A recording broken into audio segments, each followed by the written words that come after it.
Good morning, everyone. Good morning. Welcome to those who are here in the room and those online. We have almost 1,000 registrations for this webinar. Just to mention to you the importance of these webinars, the importance of the correct use of photographs in our ordinary and apostolic life. Ever since we are young, we are taught to write and to read. But today, with this workshop, we will try to read and write nice photos. We will try to learn how to interpret and create nice photos, because shooting a photo means making a creation. There is a great photographer whose name is Henri Cartier-Bresson, who says, and we quote, "Photos are not taken by a camera. They are taken by our eyes, our hearts, and our hands." And this is what we are called to. We are called to be communicators by means of our gaze. We are called to create by means of our hearts. We are called to bear witness with everything that we saw that was beautiful and interesting in our consecrated life, the message of the gospel. So the question that we are going to try to give an answer to in this workshop is what kind of photo we want to live to our world.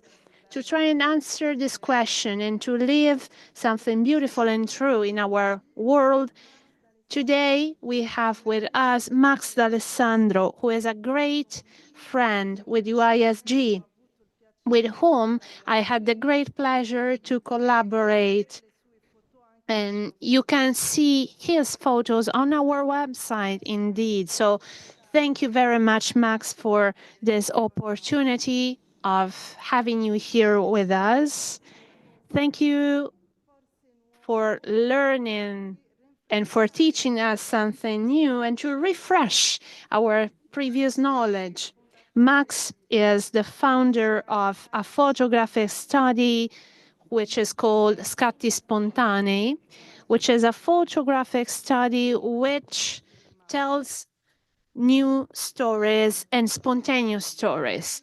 He participated in many conferences and events in the religious world.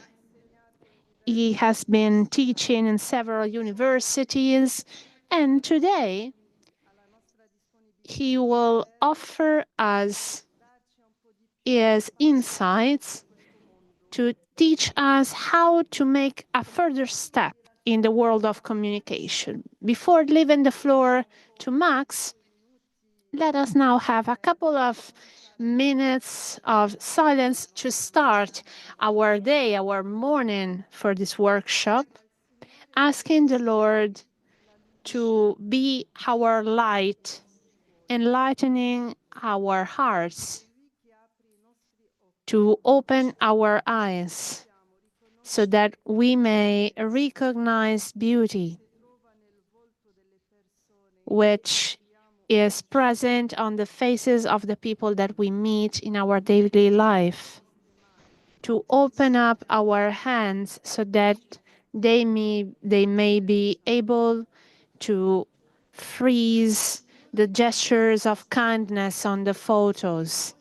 We ask the Lord to open our hearts so that every photo that we can share is a sign of hope, peace, and communion. Again, thank you very much, Max, and the floor is yours. Thank you very much, Sister Therese. I would like to first of all thank you for this opportunity and this great joy indeed great joy to be here with you, EYSG. I've been collaborating with you with deep pleasure for many years, and you always welcome me very warmly, so thank you very much. I would like also to thank you all. There are so many participants in this workshop, and this is a great honor. We are going to go through items and issues that you probably know about. Well, we will talk about images. This is a picture that you probably know, and that also refers to what Sister Therese just said. Photography is like a joke. If you need to explain it, it means that it didn't work. Ansel Adams was one of the great masters of photography, together with Henri Cartier-Bresson and other great masters. And this is the topic that we are going to go through today, how a picture can communicate to the world without any explanation or description. What are we going to do today? Photography is a huge field, a very complex one, and a multifaceted one indeed. We will spend some hours together, and I hope this workshop will be funny and interesting for you. First of all, we will try to understand the value of a photo. Social media today changed the habits of many countries. People, and young people especially, have been reading less and less, but look at many, many pictures. They look at so many pictures. And so this means that the quantity of attention taken for every picture is minimum. All other pictures are just scrolled. A word has been created, mindless scrolling, meaning scrolling without even thinking, without watching what we are seeing. And this is the reason why that the photos we take need to be interesting and attractive. Those who scroll our pictures need to focus, stop on our photos and focus. It doesn't matter what kind of job we have or why we publish our photos. We can be entrepreneurs and we want to advertise our company. We want to spread new ideas. We want to just remember an important moment of our past. We want to document or bear witness to valuable activities, for example, volunteering or missions, the whole of our and your work. So if we want to communicate to our world, and this is something that you also want to do, we want to bear witness to our world, we need to take interesting photos. And so today, we will try to make our pictures a bit more interesting. So as Sister Therese said, by quoting Henri Cartier-Bresson, to take a technically good picture, you need a lot of equipments to make sport pictures or to photo birds flying. You need a lot of important equipments. But to make good photos, you need your head and your heart. And so even with very simple tools, even just with your smartphone, we can take good pictures, but only if we know how to do them right. Modern smartphones allow us to make good photos, except for some more complicated situations, for example, by night or with moving subjects or from a great distance without a telezoom.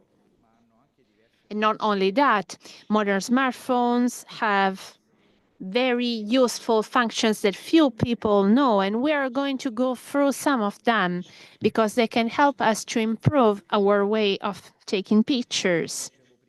As I said before, photography is hard. It requires a lot of study and expertise. There are university degrees on photography, so we're not going to become photographers today, but hopefully from this afternoon onwards, our photos will improve in quality. My name is Max. and has Sister Therese, and I want to thank her for her introduction. As Sister Therese said, I mainly work in conferences and public or private or events or religious congresses. Generally speaking, I like narrating stories.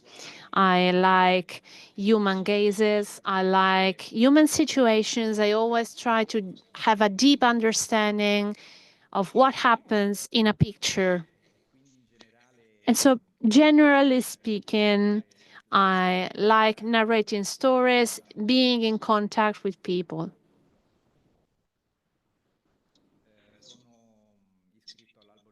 I am a registered photographer in the Vatican City. I took part in a course for ceremonial photographers at the liturgical office of the Vicariate of Rome. And generally speaking, I like meeting people and collaborating with as many people as I can.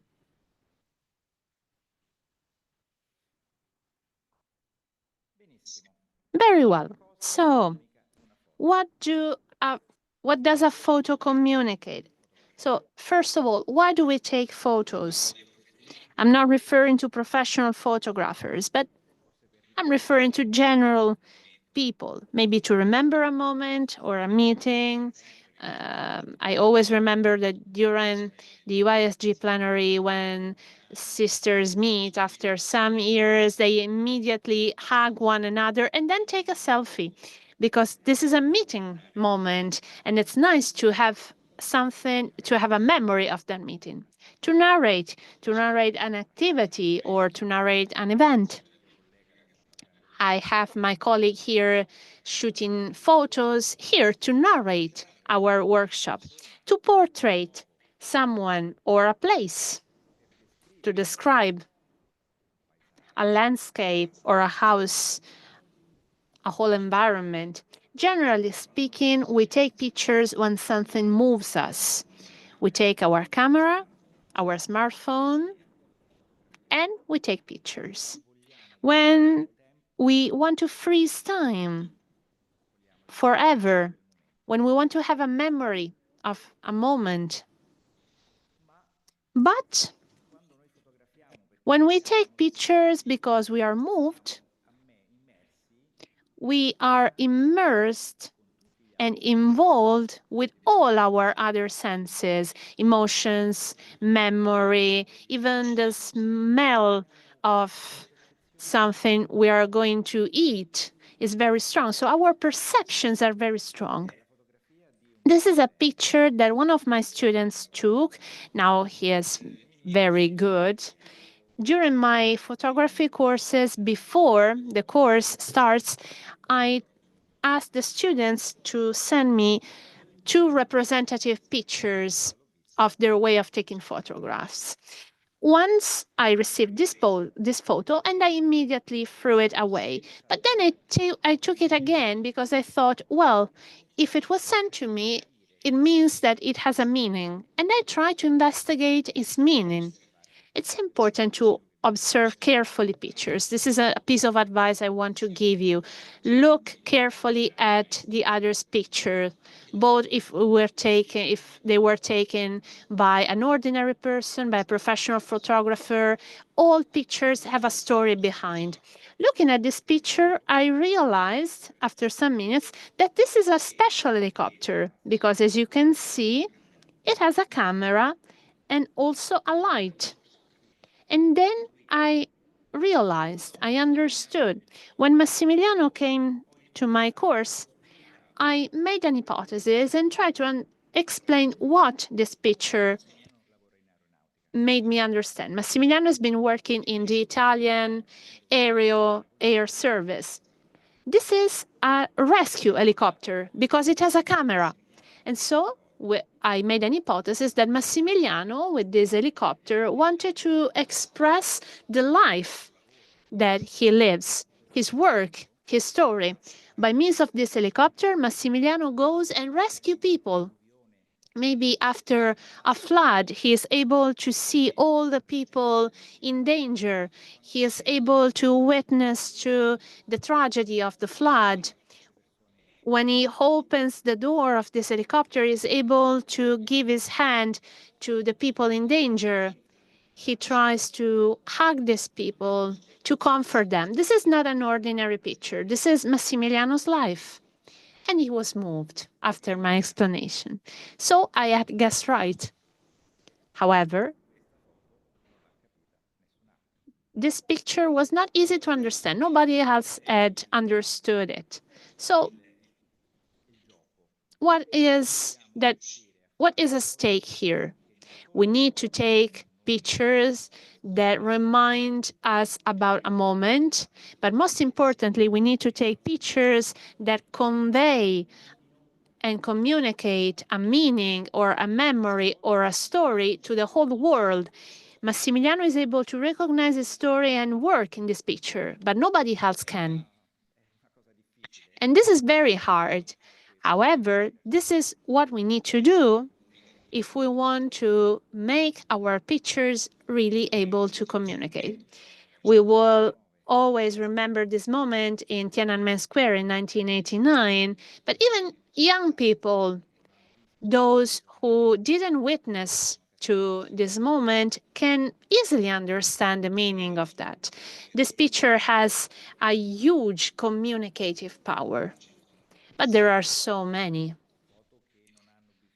There are pictures that need no explanation. This is a picture that was awarded as the best world picture in 2016. And it shows a child being handed through an opening in barbed wire by a Syrian refugee who had managed to cross the border between Serbia and Hungary. Look at how this picture was shot. It was by night. It's not clear. It's not in focus, but it was the best world photo ever in 2016. You can easily understand that to communicate with pictures, you don't need high quality photos, but you need indeed high communicative quality photos. If we're not able to create photos that have a story inside that is easy to understand for everyone, we will have good memory pictures, but that's it. They will not communicate anything to the world. And I would like also to talk to you about Gabriele Viviani, who is a dear friend and also a colleague, and is also my mentor. He is the person who inspired me to take this kind of photos. He used to work for a Catholic magazine as an editorial photographer, and he became also photographer for a magazine and an organization for international adoptions in Brazil. His very delicate and sensitive character enabled him to narrate stories in a different way. The first time he visited a favela, I've never been there, but it must be a very strong experience, a very strong emotional experiences. Some child were coming back to the favela from a waste center to take some food. They gave him an orange as a gift. He started eating this orange. He became friend with this child, with these children, and only after he became children with them, he sat down among them at their own age. He took pictures of them and they started playing. Unfortunately, I don't have this picture he took, but I can assure you this was not a picture with children, but it was a picture taken with the eyes of a child playing with other children. It's a whole revolution and a very much interesting way of taking pictures. But I managed to find this picture. His way of taking pictures is something beautiful because even in conflicts or in favelas, in the most remote areas of the world, Gabriele is always able to convey a positive message of hope. And this is something important, above all, nowadays. Now, let's move to photography, indeed. So let's talk about the basic elements for a photo, because apart from communication, a good photo, to be interesting, also needs to be nice. The human eye, or at least the visual system of human beings, so even the ways in which images are processed by the brain, is a very precise and demanding tool, something that always looks for right and nice pictures. Our eyes are continuously looking for something interesting. As soon as our eyes find a photo, always look for important elements and then gradually take a look at the whole picture. So let's start with the composition of a picture, which is the basic element of a photo. And let's start from something important. I would like to talk to you about some rules. And if we talk about photography, which is an art, we can't possibly ask people to apply these rules 100% of time. But to take good pictures, it's important that these rules be applied almost always. It's like speaking a language. You have the grammar, you need to learn to master this grammar, and then poets may create and have a poetic license with language. But before becoming poets, they need to apply and respect grammar. And I think the same goes with photography. We need to learn how to respect rules, and then where we are very good in photography, we can create and do something new. Let's start from the subject. We said that our eyes are hungry with beautiful and interesting things to look at. So the first thing our eyes will do is they will look for the subject of photography. So the subject must be present in any photo. It's not something trivial, because in some photos there is no subject. This is a picture taken by Steve McCurry, who is considered one of the greatest photographers worldwide, and I think it's quite clear. I always use his photos during my courses because he is the master, the one that always applies rules, who likes perfect composition. So he is very good also in our courses. This is a beautiful picture. Look at how frightening is the sea with these waves, and look at this fisherman implementing this very peculiar technique. But look at the picture without fisherman. The sea is nice, it's frightening, again, it's interesting, but this picture in this way doesn't communicate anything. So it's something trivial, but it's important that the subject is present in the picture. And also, it's important for it to be interesting. This is something that I found on the web.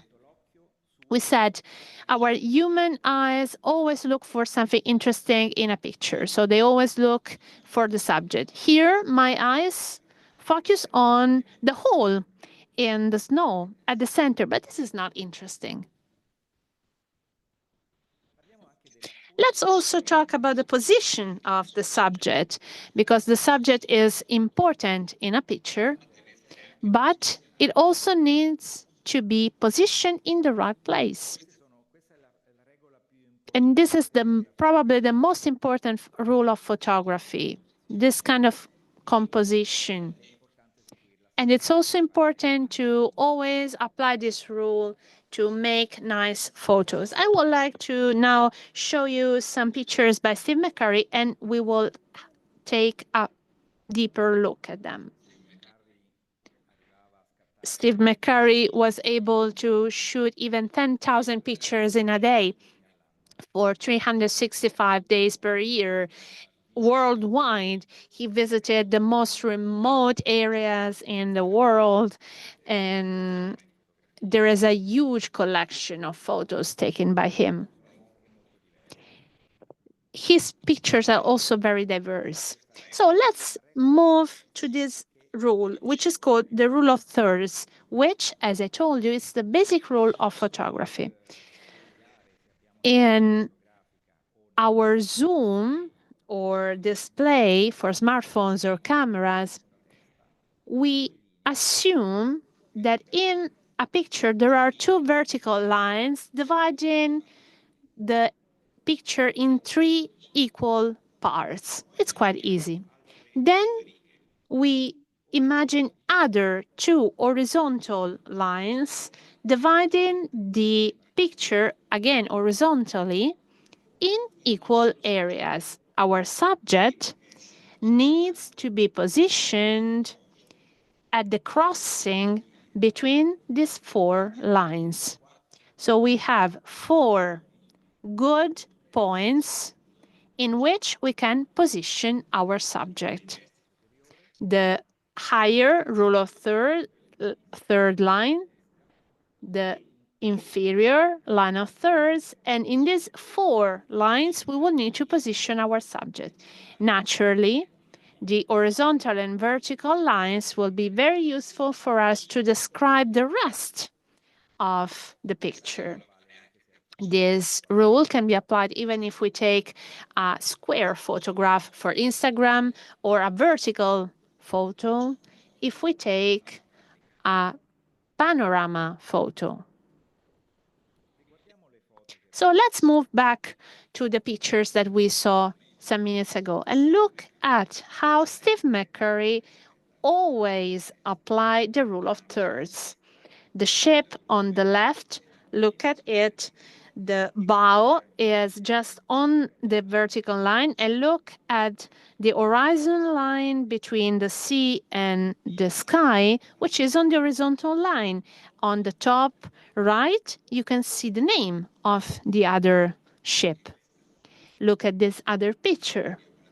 We have this woman walking, we have the floor, we have the wall, we have the eye of this animal. Look at this picture, how precise it is. Look at how the division between the fog and the mountain at the horizontal level is so precise.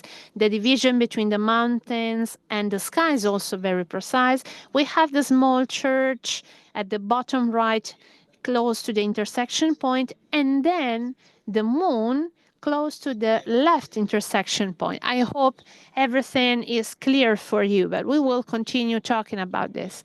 This is an advertising for a car. You can see the skyscraper vertically, the car close to the intersection point, the girl close to the vertical line with intersection point. We have the rule of thirds applied in cinema. This is a frame from the Titanic movie. Look at the arm of the actress, look at the eyes of the actor. Naturally, with cinema, we have moving images, but oftentimes at the beginning or at the end of a scene, they are just compounded the same way. But where does photography come from? From pictures and from art. Caravaggio always applied this rule of thirds in his heart. So its name is rule of thirds. So oftentimes during my courses, I am told, but how is it possible? I have always tried to correctly position at the center my subject, and I always make mistake. Yes, unfortunately, this is the case. This is not righteously centered based on the rule of thirds. Instead, this is correctly taken. Both the edge of the waves, both if we talk about the dividing lines between the sea and the sky and the sun. And Pope Francis also tells us that this picture is okay. I hope everything is clear so far. The rule of thirds is very important for photography. But when we come to portraits, when we take pictures to people, we can add something more, a new rule. This is a boy. This is a very young friend of mine.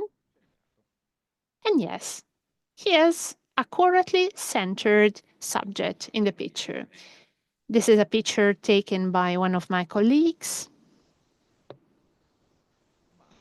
However, as I was telling you, we can apply a further rule, that is drawing just one vertical line, and this is called the dominant eye. So the more evident eye, we can have it just at the center of the picture, but just for portraits. So here we're back again with one of Steve McCurry's pictures. You probably know this picture. It's the most printed picture of all times. It's a picture that Steve McCurry took in Afghanistan or in Pakistan, I believe. Yes, in Pakistan. He had visited a school and a child came across. This child came across. She had fled from Afghanistan with her family, with her brothers and parents. Her parents had died during this process, and she had reached Pakistan with her brother. He was able to enter the school by hiding the photographic material in his pockets. And when he saw the eyes of this girl, who was really frightened because she had never seen a photographic camera before, she had just seen weapons, and she had also mistaken cameras with weapons. And so here she was really terrified. He took this picture, and when he went back to the United States and he printed his pictures, he understood that he had done something great. National Geographic published this picture, and this picture became one of the most famous pictures in the world. So let's move on. Here,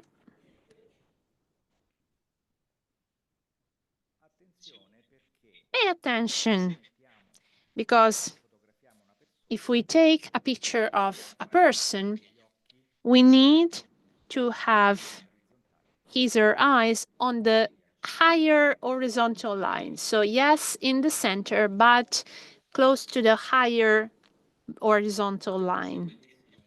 If we were to take a photo with a person with their face in the rear part of the photo, it would look like he or she was droning. And this is a picture again by Steve McCurry, even though it actually looks like a Canva. So let's move on. And let us now make a further step. What about the background? The background is one of those elements that we often underestimate. Actually, backgrounds in pictures are very important to have nice, aesthetically nice pictures. And an important rule in this case is the background to possibly be a bit darker than the subject, less in light or darker. It is good that the background is homogeneous in color and possibly even of a different color. The most important thing is that the background is darker than the subject. Steve McCurry even, again, made something a step further because he's a great master. In the background of this picture, it also tells us about the work, the job of the subject. It's not in focus, it's probably far, but he makes us understand what kind of job this person has.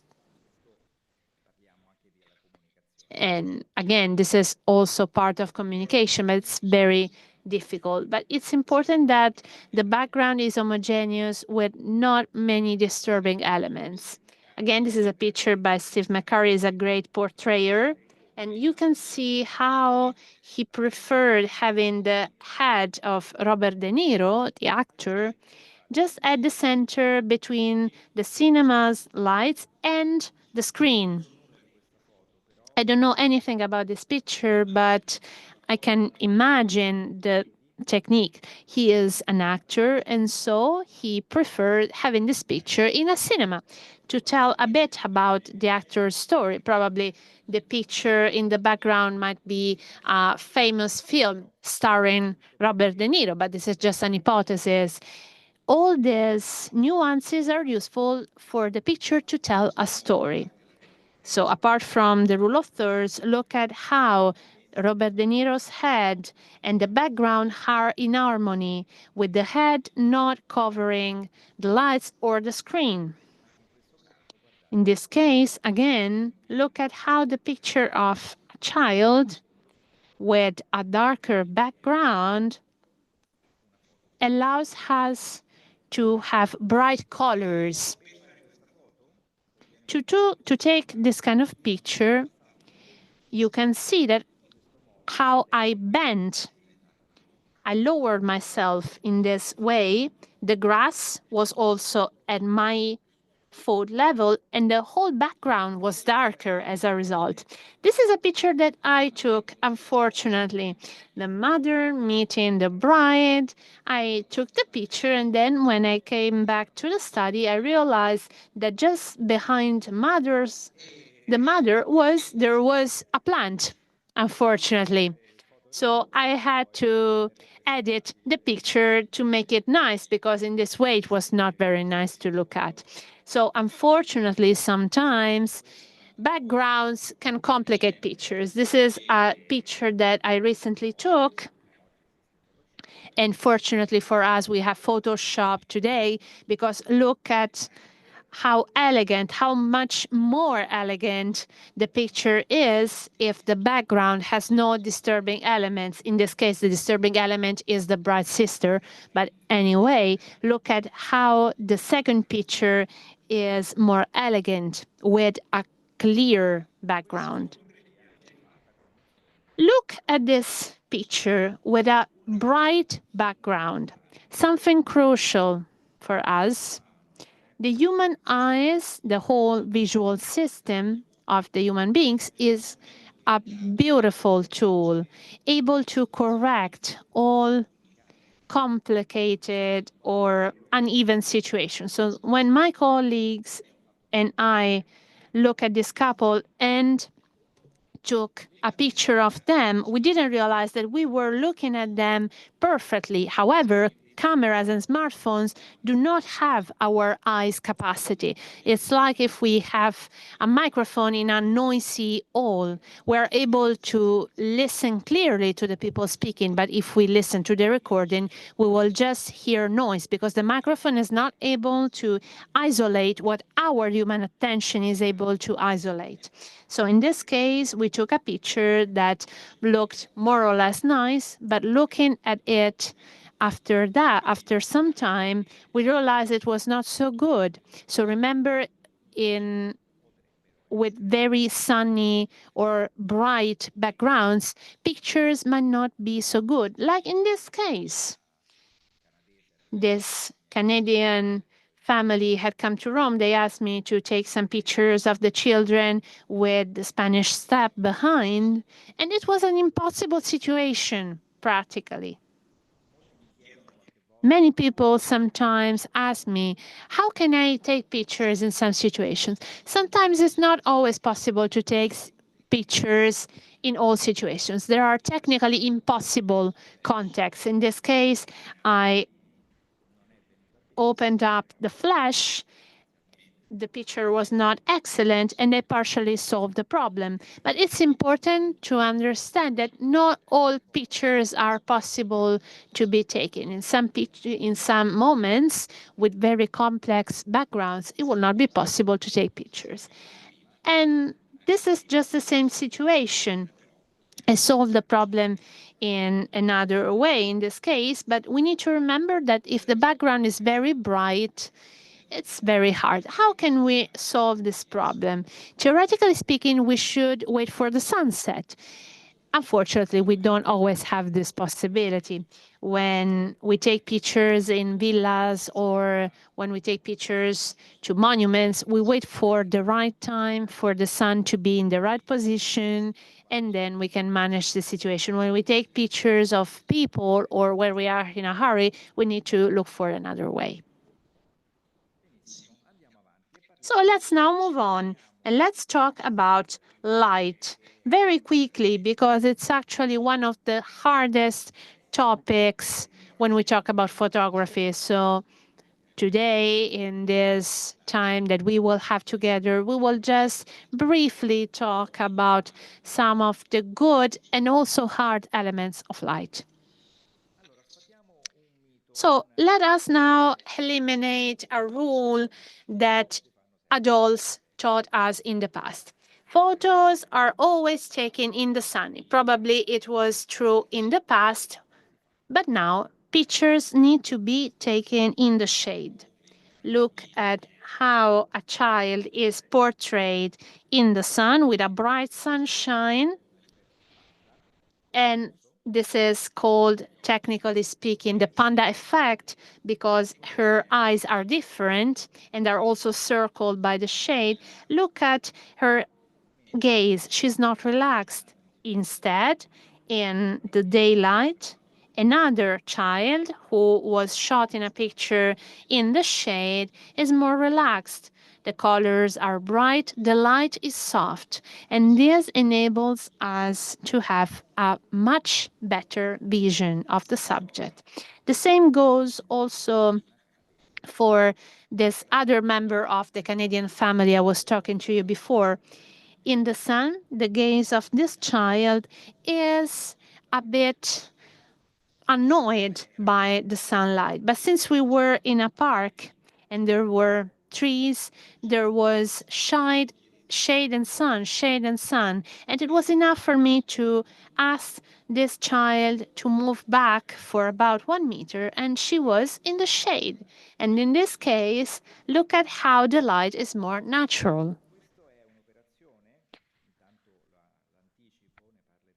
We are going to talk further about this operation, but this is something that we always need to do. If we take a picture of a person who is without eyes, is not a public person or a VIP, if the person that we want to photo is close to us, we need to correctly manage the light to understand the best position in which to take the picture. So let's talk about the kinds of lights that we can have. Most importantly, we have the natural light, the sunlight.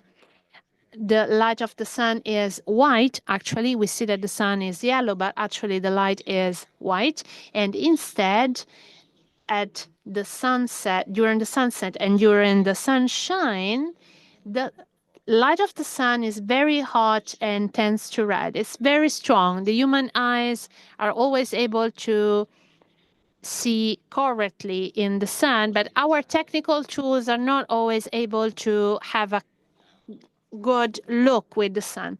The sunlight is very directional and very hard. This is a technical term by which we define this very strong light, which forms are very clear. When you look at the shadows created by the sun, they are very clear in the shape. Instead, when you are in the shade, or when the sky is cloudy, or when it rains, or when there is the fog, who is the worst enemy of photographers, light is going to be soft, diffused, and not directional. This makes us understand that we need to pay attention to how we take pictures of the sun. It's not impossible. Well, we need to manage this kind of situations. Instead, when we find ourselves in more comfortable situations, such as cloudy sky or rain, it's easier to take photos. Then we have artificial lights, and we have plenty of them. There are neons, LEDs, halogen lamps, quartzium lights. There are so many of them. And most importantly, these kind of lights have many colors. If the sunlight is perfectly white, artificial lights are cold, hot, white. Do not mistake cold, cool light with white light. In this moment, in this room, we have white light. The flash light is white, just as the sun's. Sometimes, when we have an artificial light, this light is not very strong, something that we can see during plenary assemblies. If we take pictures with cameras during congresses, the light is not very strong. It's not enough for our tools to take good pictures. Sometimes it's very hot, and sometimes this is not very good because sensors react very well to white lights. If the lights are colored, it's a bit harder. So oftentimes we're faced with many different lights in an environment. So we need to understand inside a room how to take the best picture. If I take a photo from this part of the room, I will have some neons disturbing my photo. Instead, if I move towards the wall, I would have no interference with my picture from the lights.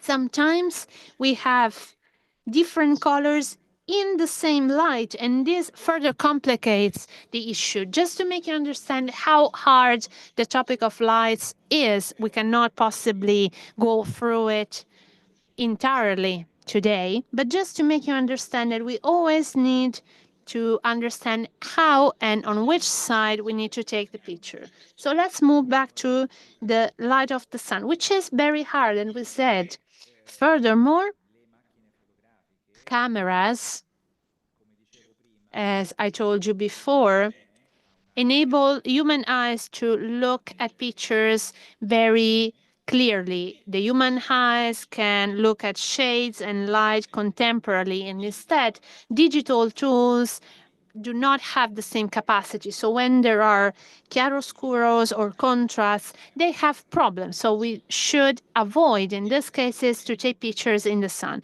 We should naturally avoid backlighting. Look at how pictures taken in the shade, everything becomes softer, and the homogeneous background even helps the quality of the picture. Instead, this is a picture that we took in a hall. Look at how dark it is and how hot, and even too hot. This is very too hot. This is a problem that we face in many conventional halls, but we know that our smartphones sometimes allow us to modify our pictures in order to balance the light and move it to a wider dimension. So, to conclude, this first part of our workshop, I always suggest people to look at the pictures, at your pictures, at the photos that you already took, all the pictures that you already took, at least recently. Have a closer and more careful look. Check if you applied the rule of thirds. Try to understand how you could have taken this picture better with the rule of thirds. Check the background and all the other elements. So looking at single pictures, you will be able to understand how you could have taken this picture better.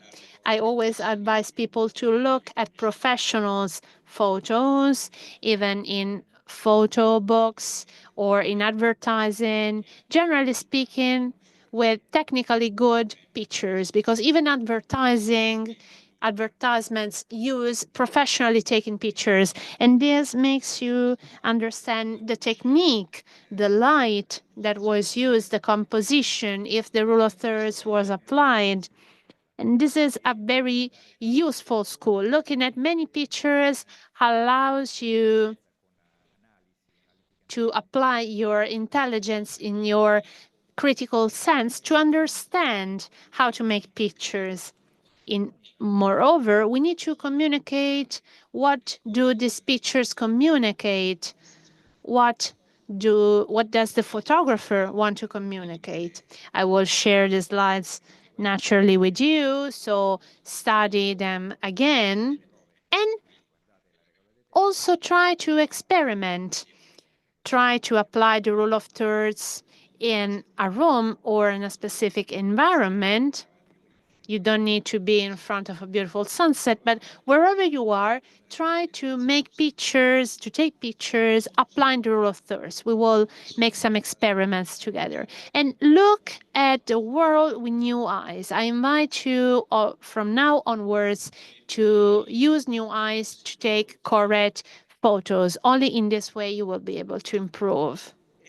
And most importantly, never give up. Don't be discouraged, because at the very beginning it's very hard. It's like when you are a child and you start learning how to ride a bicycle. When you start riding a bicycle with the little wheels, it's easier. But when you take off these little wheels, all of a sudden we are not able to ride a bicycle anymore. But after some time, we will be able to go even quicker. Henri Cartier-Bresson used to say, your first 10,000 photographs are the worst. And when he said this, there were no smartphones, but just the photographic materials. And so 10,000 photographs with photographic materials meant a lot of work and commitment. This is a picture that I found on the web. I was looking for modern days pictures.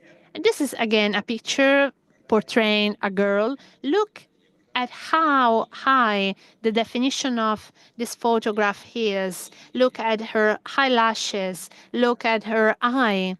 The photograph here is taken by a huge and very strong camera. But actually, this was not the case. We need to be very careful to understand what we are looking at, because the pictures that we look at might be completely fake.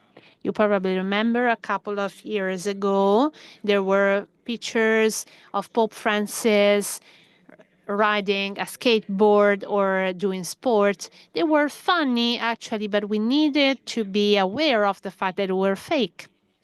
And nowadays we're faced with manipulations, photographic manipulation, fake pictures, and we always need to understand if they portray real people or not, because otherwise we're prone to make mistakes. And most importantly, before sharing a picture, we need to check if it's true or not, because nowadays it's practically impossible to distinguish between fake or true photos. And even myself, if I look at these pictures, it's very hard to understand if they're fake or not.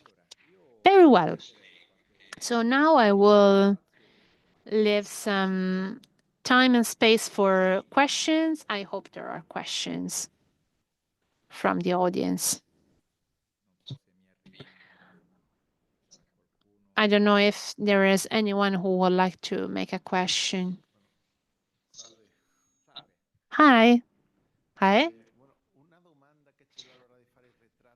A question concerning portraits. When we take pictures in my congregation, which is very intercultural, we see people with different skin shades.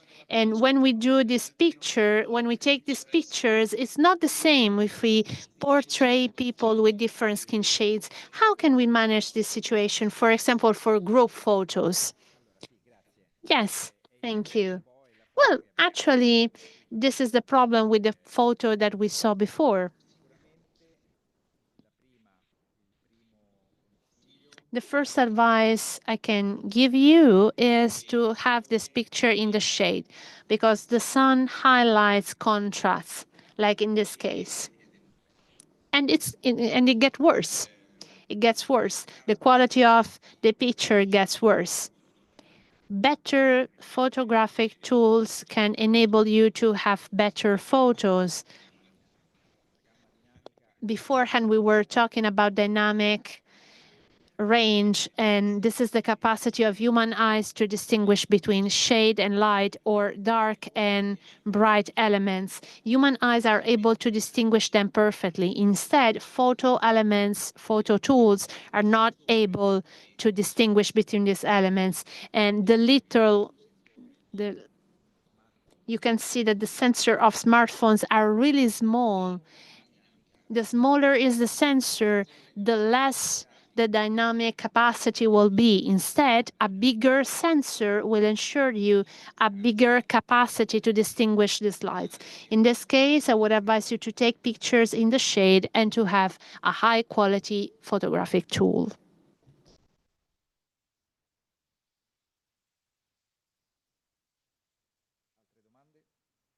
Are there any other questions?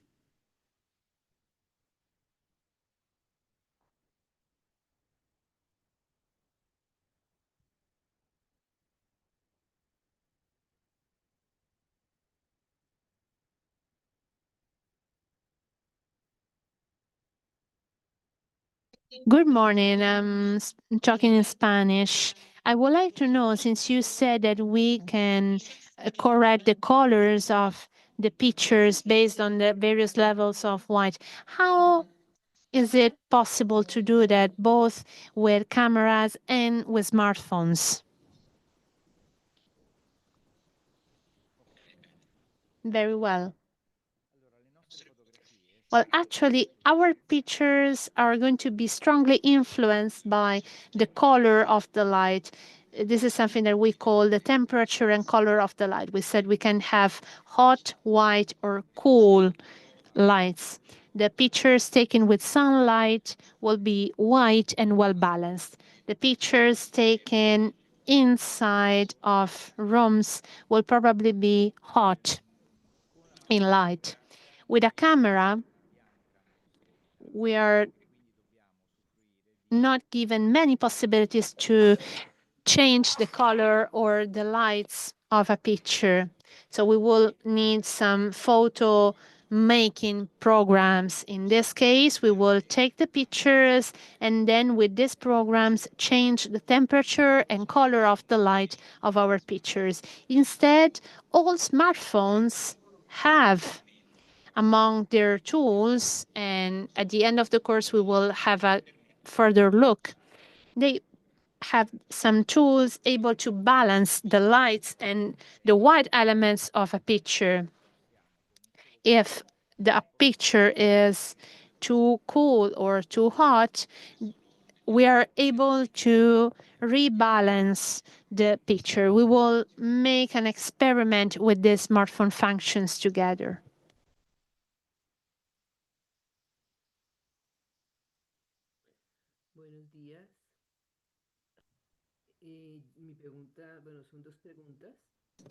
Well, actually, I have a couple of questions.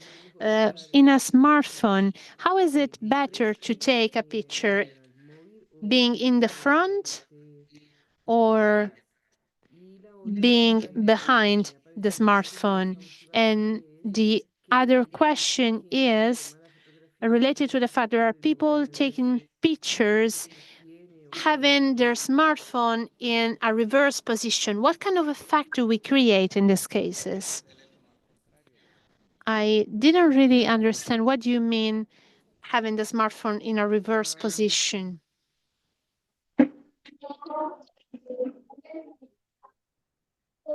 Oh, okay. Well, this is a nice and interesting question. Let's talk about smartphones. And first of all, the rear camera of the smartphone is always much, much better than the front camera. The front camera is good to make selfies because we're not able to take selfies without framing us. So with the rear, using the rear camera of the smartphone, but it's always good to use the rear camera of a smartphone because it's much better than the front one. Secondly, moving to the second question, it's not really important if you take reverse or correct or right pictures because you can always modify them. Instead, taking a picture with your smartphone in a reverse position enables you to have the camera on the ground or even in another position. So it's just the same. It doesn't influence the quality of a picture.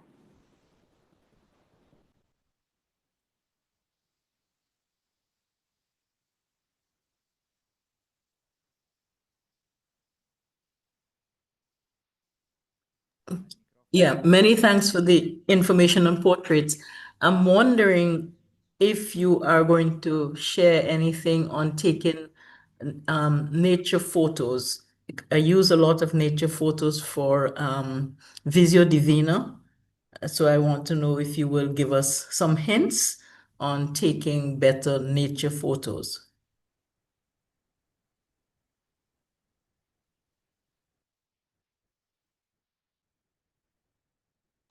Beg your pardon, do you need in the nature, do you mean in the nature, photos taken in the nature?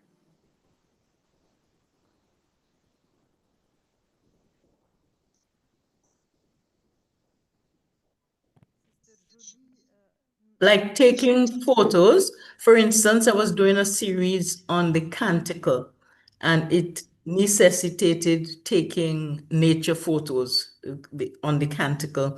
So I wanted to know if there are special techniques that we can use to take better nature photos.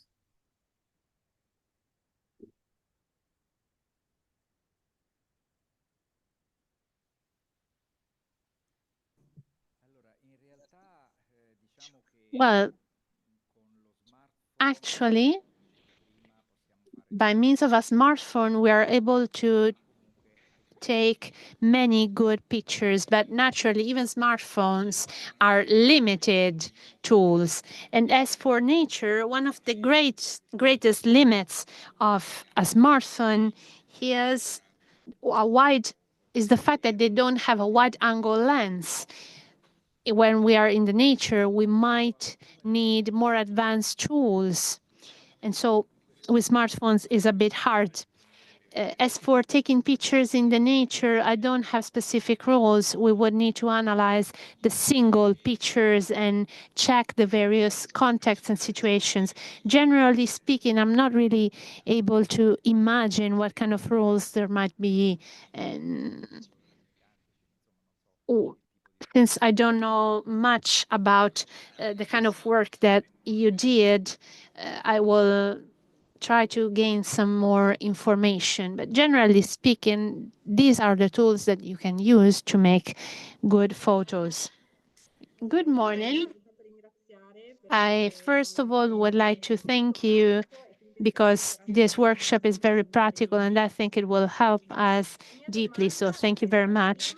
My question is, you probably said it, is if it's going to be possible to understand how to take use of the various possibilities given us by the smartphone. There are the possibilities of taking macro and micro photographs or panorama photos. I hope there will be a possibility of analyzing the structures together. Furthermore, I already take pictures with a grid. So the possibility of having a grid to make a picture helps us. The last question I have refer to night pictures because with a smartphone it's very hard to take pictures by night. So if it's possible to improve the quality of pictures taken by smartphone by night, even without a camera, would be useful. Thank you. Well, as for the second question, during the second part of the workshop, we will try to also understand some of the functions of smartphones. I will not be able to go deeper in the analysis of how we can use every single smartphone. So we will generally talk about the functions of smartphones, but they sometimes are the same for all the operational systems. We will most definitely talk about the grid, which is very useful. And we will try to make pictures together during the workshop. We will experiment together how to take pictures. And as for pictures taken by nights, this is probably one of the most difficult things to be done by the smartphones. Night pictures are among the most serious problems for smartphones. What we can do is try to light up the scene a bit or install an app that enables you to actually manage the ISO function or diaphragm and other tools. I will not go further in detail because you need more expertise to manage this kind of tools, but trying to set up this app, it's going to be easier to manage ISO and also enlarging the exposure times. So for those who take more professional pictures, you will understand. And this is the only possibility with smartphones. It's not always possible to take pictures by night.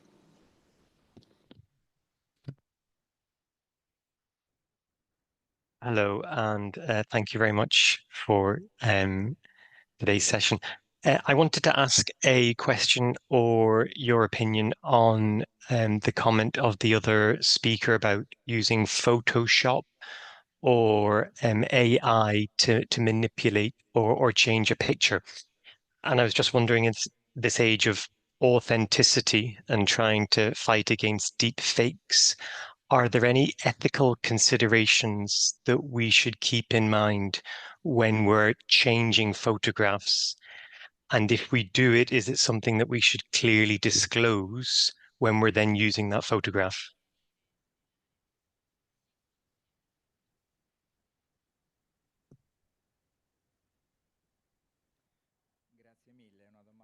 Well, thank you. This is a very interesting question. Well, there has been a lot of debate recently, even among the great photographic organizations, because the issue is how important it is for a picture to be 100% authentic, greatly modified, a bit modified, or completely fake. When can we say that a picture is true, authentic? To the moment being, there is no answer to this question. The photographic contests, for example, for the World Press Photo and many others, they are very strict. They require photos to be sent in RAW, so in a RAW format in the original version, which cannot be modified. The RAW format of a picture cannot be modified. So if a picture is sent in a RAW format, it means that it's perfectly original. It's not been modified in any way. With less important contexts, however, even JPEG photos are accepted. JPEG photos are the classical pictures, which instead can be modified. And even just last year, an organization that I'm part of, which collects Italian photographers, was struck in a strong debate because in the ruling of the organization, there was written that any photo could be just a bit modified, and instead the photo which won the contest had been strongly modified. It was discarded, and there was a lot of debate and even complaints by the winner because it was not clear what the rule implied. Now the ruling was actually changed, and they wrote 90% of changes can be made. So actually, in my opinion, even the rule is not very clear, even so far, because 90% of changes is not clear as a measure. So the debate is still open. Reportage photography, for example, narrating events, are sometimes subject to modifications. Some people say, well, it's not so important that there are modifications because the event is real, the photo is modified, but the event that took place is real. Others say, no, if the photo is authentic, it needs to be authentic 100%. So there is no general answer to this question. New standards have been approved, even though not officially, that allow you to include in the description of all pictures, and in some pictures it's possible to include some specifications. You can include some certifications attesting the truthfulness of a picture and the fact that it was not modified with AI. And journalists and the media can understand if the picture was manipulated or not. This issue is very complex and hot, and it will be increasingly debated. With my organization, we held a meeting with a member of the European Parliament who ensured us that in 2 or 3 years they will create new rules for photographs at the European level. But you know that in 2 or 3 years things will change again. So probably the time will not be up to these changes. I hope I answered your question, but what is really important, and I want to reiterate that we always need to be attentive when we look at pictures. We need to understand if it's authentic by looking at it. Sometimes there are elements that make us understand easily that a picture is fake. Think about the ants or the gaze of the person. People created with AI look at a far distance, but they don't have a natural gaze. But it's not so easy to understand if a picture is true or not.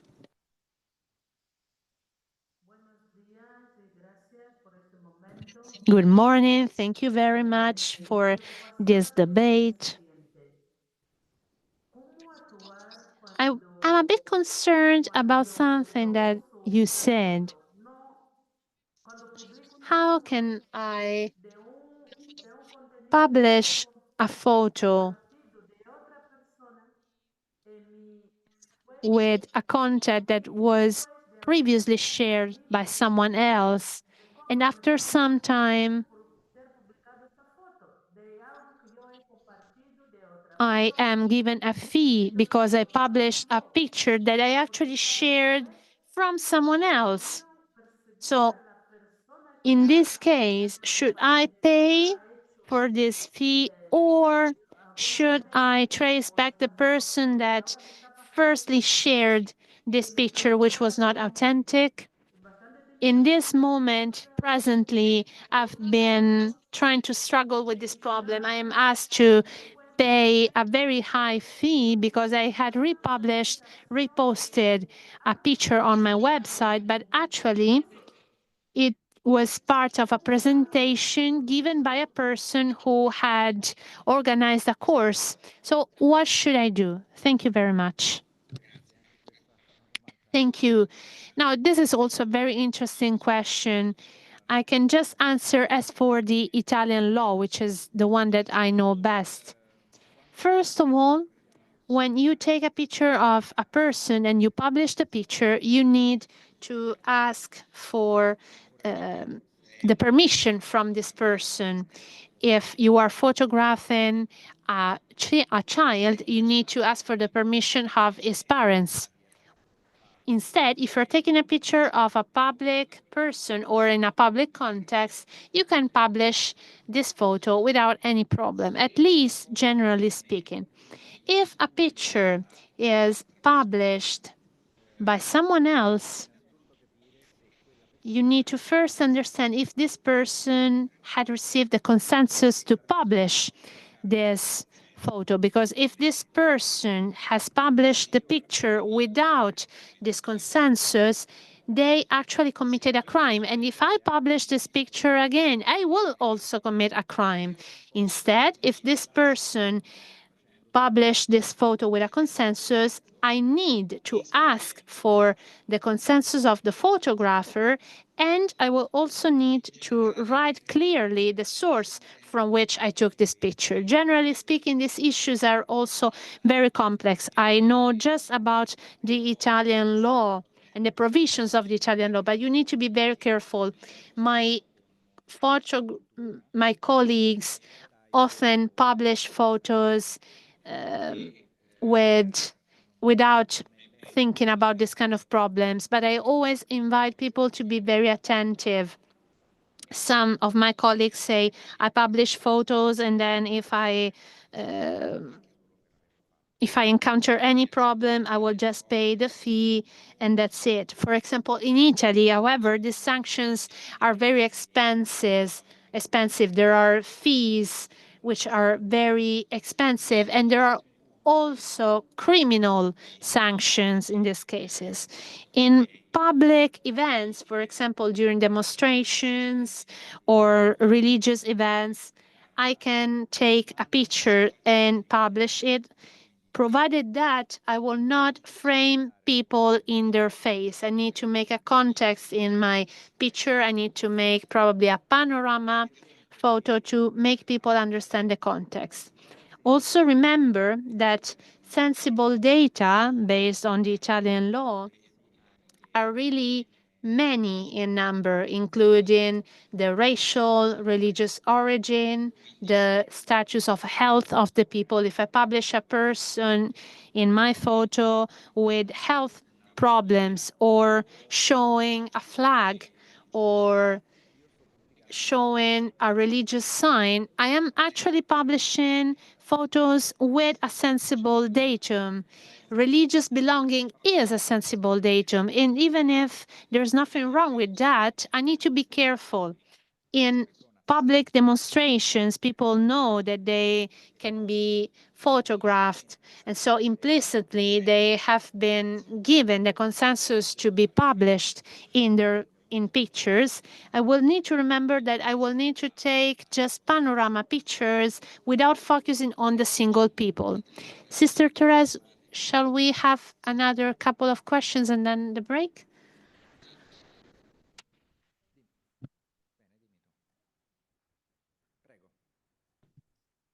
Please move on.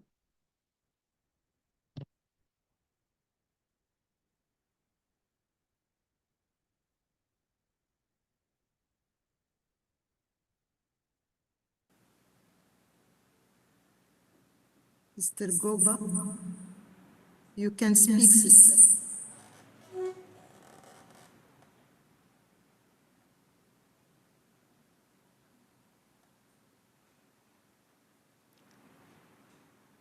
Hello. I'm just going to jump with two questions from the chat. First one, how can we identify or distinguish the photos which were generated or modified using the artificial intelligence?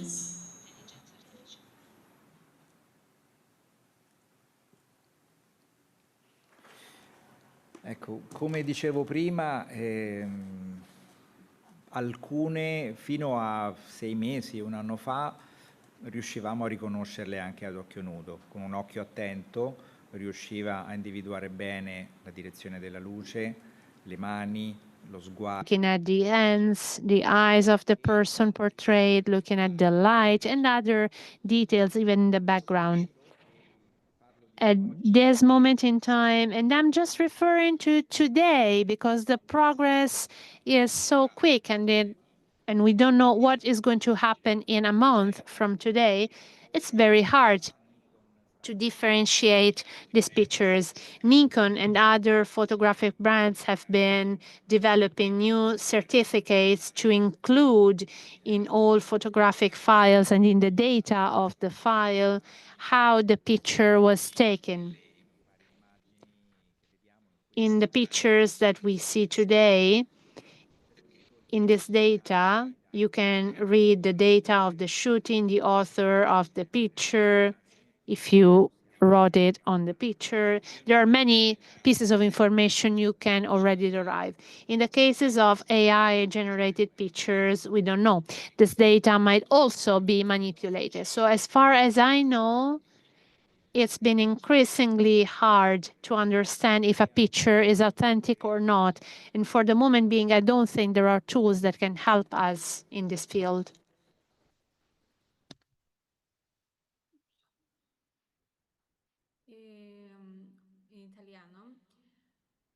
So in Italian now, how is it possible to manage our camera or smartphone to improve the resolution of an exposure of a photo?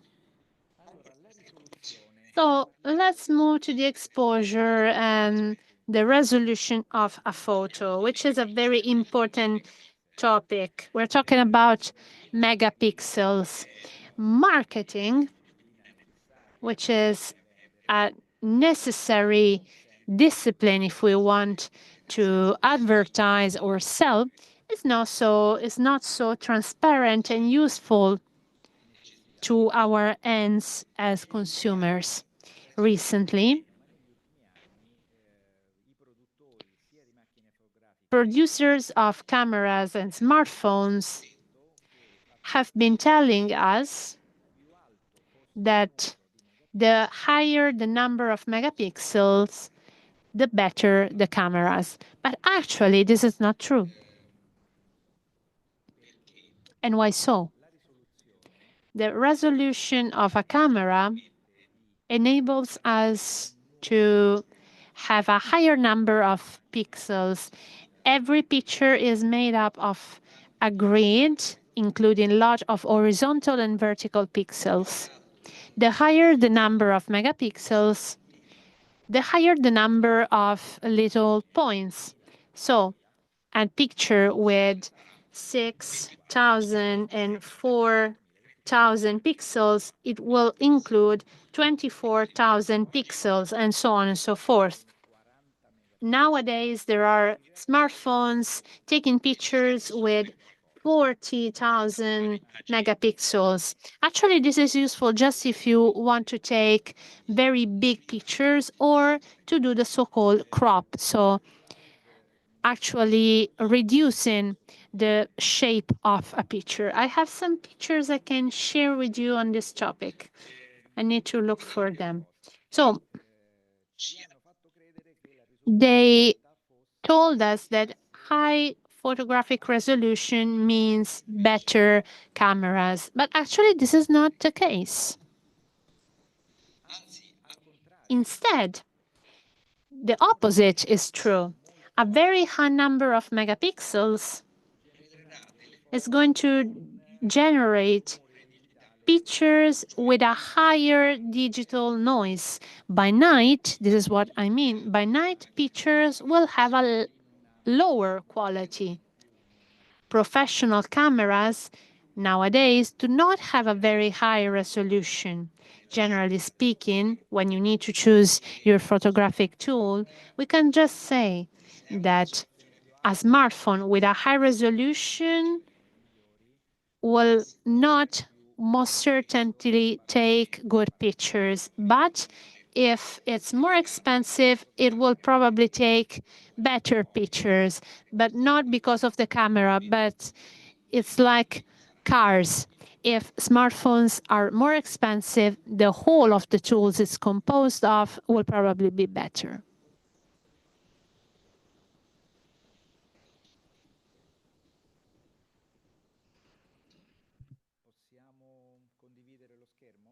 Can I quickly share my screen? So now this is a picture with a very low resolution. This is just an example.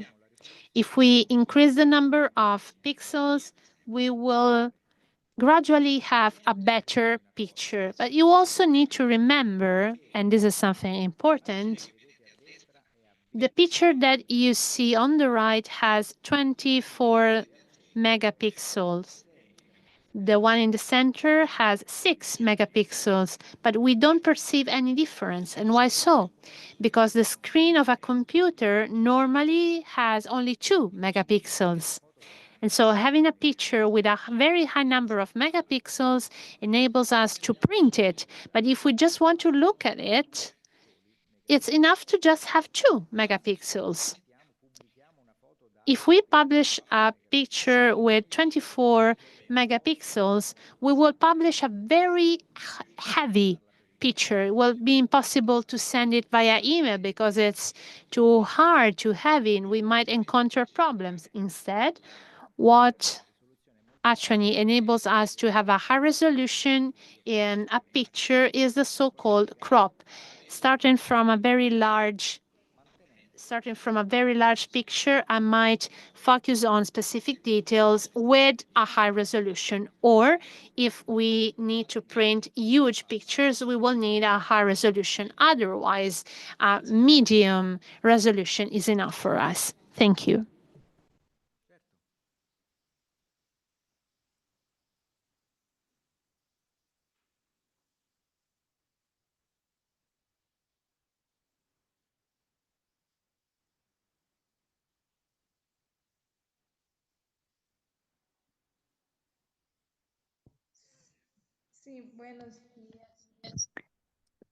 Good morning.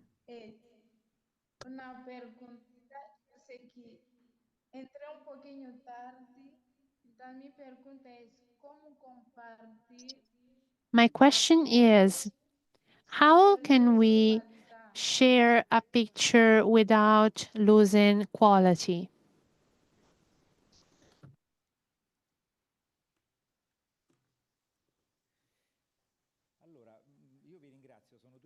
Well, thank you. Thank you very much. Your questions are so interesting, something that I hadn't expected or predicted in this workshop. So thank you very much for your commitment. To share pictures, we have several strategies today. One of the most commonly used is WhatsApp. But by sharing pictures with WhatsApp, we cut down on the resolution and the quality, the general quality of the pictures, because it's WhatsApp itself to reduce the quality of pictures. So if you want to look at the pictures of your smartphone, it's fine. But if we want to share pictures without losing in quality, we have another strategy, which is not just using uploading pictures, but uploading documents. If we upload our picture as a document, it will not lose in quality. I will just take a note so we will be able to go further in our analysis. Another strategy is sending these pictures via email if they're not too heavy, and via email they do not lose any quality. There are also other tools. For example, iPhones use AirDrop, which is a tool that enables smartphones to share directly pictures by means of an internal chip, and they will not lose quality. So generally speaking, these are the many ways that we can use. If we have very big and heavy pictures and we're not able to send them via email, there are several systems of sending pictures with big dimensions, and the most common is WeTransfer.com. It's not necessary to enroll in this app, and it enables you to send data for up to 2 gigabytes. If you have big documents, big data, we can use WeTransfer, and our pictures will not lose in quality. Otherwise, we can also send the link to WeTransfer via WhatsApp, and it's very easy.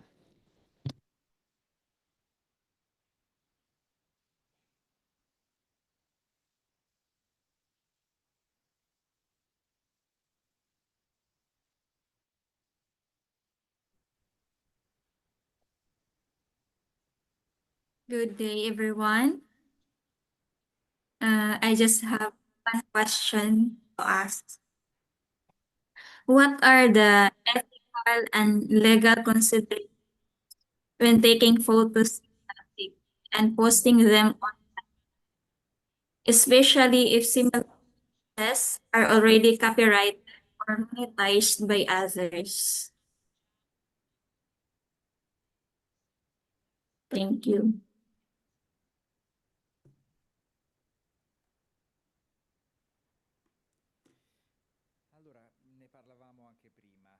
So this is something that we have already been talking about. Sharing pictures by other photographers normally requires two elements: the consensus by the photographer and the quoting. So beforehand, as you saw, I share with you some pictures by Steve McCurry. I didn't ask for his consensus. I don't think he has any problem with that because his pictures are spread all over the world. I don't know him personally, but anyway, it's important, instead crucial, to always write and indicate the author of a picture. On all the pictures that you saw, you can always read the author, and if you didn't see the author, it means that there were pictures taken by me. So this is a very important aspect, even if you just talk about your collaborators. As for the publishing of pictures, if we move to the ethical aspects, generally speaking, you should not take and publish photos portraying hard situations in which there is disagreement or suffering. Many young students immediately feel as reporters and then take pictures of homeless people and they publish them because they feel as if they made the world press photo. Instead, these are pictures that deeply influence and harm the dignity of the human being. So how to take pictures is also a strongly debated issue. Reporters need to ask for a consensus. If they ask for consensus for pictures instead, they will lose in spontaneity. However, if they don't, they will commit a crime. So there are many schools of thoughts on this issue. A colleague of mine, who is actually very famous, says that she actually takes pictures with a telezoom, which does not come too close to the person. To take this kind of pictures, she needs to be at some meters distance from the people. And so this means that these people realize that she has been taking pictures of them, and the people portrayed maybe nod. They realize that she is there, they will nod, and she gains her consensus. However, these pictures lose in spontaneity. Another strategy is that people take pictures without consensus and then go to the subjects of the photographs and then ask for consensus. So back to the possibility of sharing pictures, you need to be very careful. But generally speaking, sharing pictures and quoting the authors of the picture, you should not come into troubles. Naturally, things change even with the photographs, with the photographers themselves.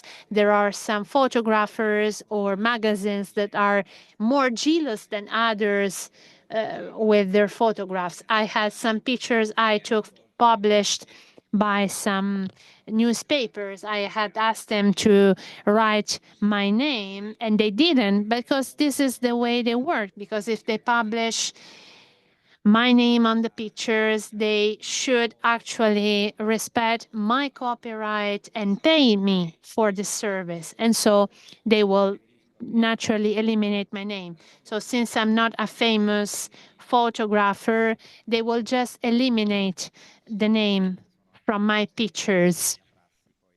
And this is something that sometimes magazines do. So I will just now integrate this question with another question sent via chat. When pictures portraying sisters are used in contexts that do not have anything concerning the context of the picture, what can we do? Journalists take pictures portraying sisters to advertise some cases of some cases portrayed in the news, but the information of the pictures is not included in the article. What can we do to protect, to safeguard ourselves? Well, here there are legal and criminal details that come into play. It's the same as if we talk about a person out of the context in which he or she lives, or attributing to this person things that never happened or that were never said. photos should theoretically be published only after consensus is given. And if we are moving to another context, yes, there could be investigations or requests to remove these photographs and even legal suits, unfortunately. Thank you. Thank you for this very rich first part of our workshop. We will now have 25 minutes of break. We will the questions that clarify things for everyone, and they are part of our common interest. Very well. So let us now move to our slides and talk about a more operational and practical issue, which is also necessary. Let's move to the instruments that we use to take pictures. We know very well the reflex cameras, and you probably don't know that they have been decreasing in number from our market. All the best producers worldwide continue selling reflex cameras, but now, actually, nowadays, mirrorless cameras are sold much more in number. They are the practical evolution of reflex cameras. They have much more functions than reflex cameras did. They have a very strong autofocus and resolution. They have the possibility of changing lenses, just as reflex cameras. And so they are practically the representation of the future cameras. If you want to buy a camera nowadays, buy a mirrorless and not a reflex camera. We also know about the compact and bridge cameras. Bridge cameras are the ones that are midway between compact cameras and reflex cameras. I would not advise you to buy a bridge camera, but actually even compact cameras are not very common nowadays. There are very good compact cameras, even very expensive ones, but it's better to use smartphones or a mirrorless camera. So again, let us repeat it. When you buy a smartphone, remember that if it has a high resolution, it's not for certain that the quality of pictures will be as high. Instead, if they are expensive, very likely they will make high quality pictures. There are even some specialized brands that create cameras on smartphones which are very high in quality. So let us now move to smartphones. So we said that during the day, in very easy contexts, we can take good quality pictures, even with our smartphones. This is a picture I took at the seaside. This is the way I looked at it on my smartphone, and this is the result of my picture on my computer. The result was quite good. During another holiday, I was on a big bridge. There was this beautiful sky, and I wanted to take a picture of that. But I knew that since the environment was very dark, I knew that this was going to be the result on my computer. As you can see, the quality is really low. It's practically impossible to use because by night, smartphones can't possibly take good pictures because the camera sensor is very small.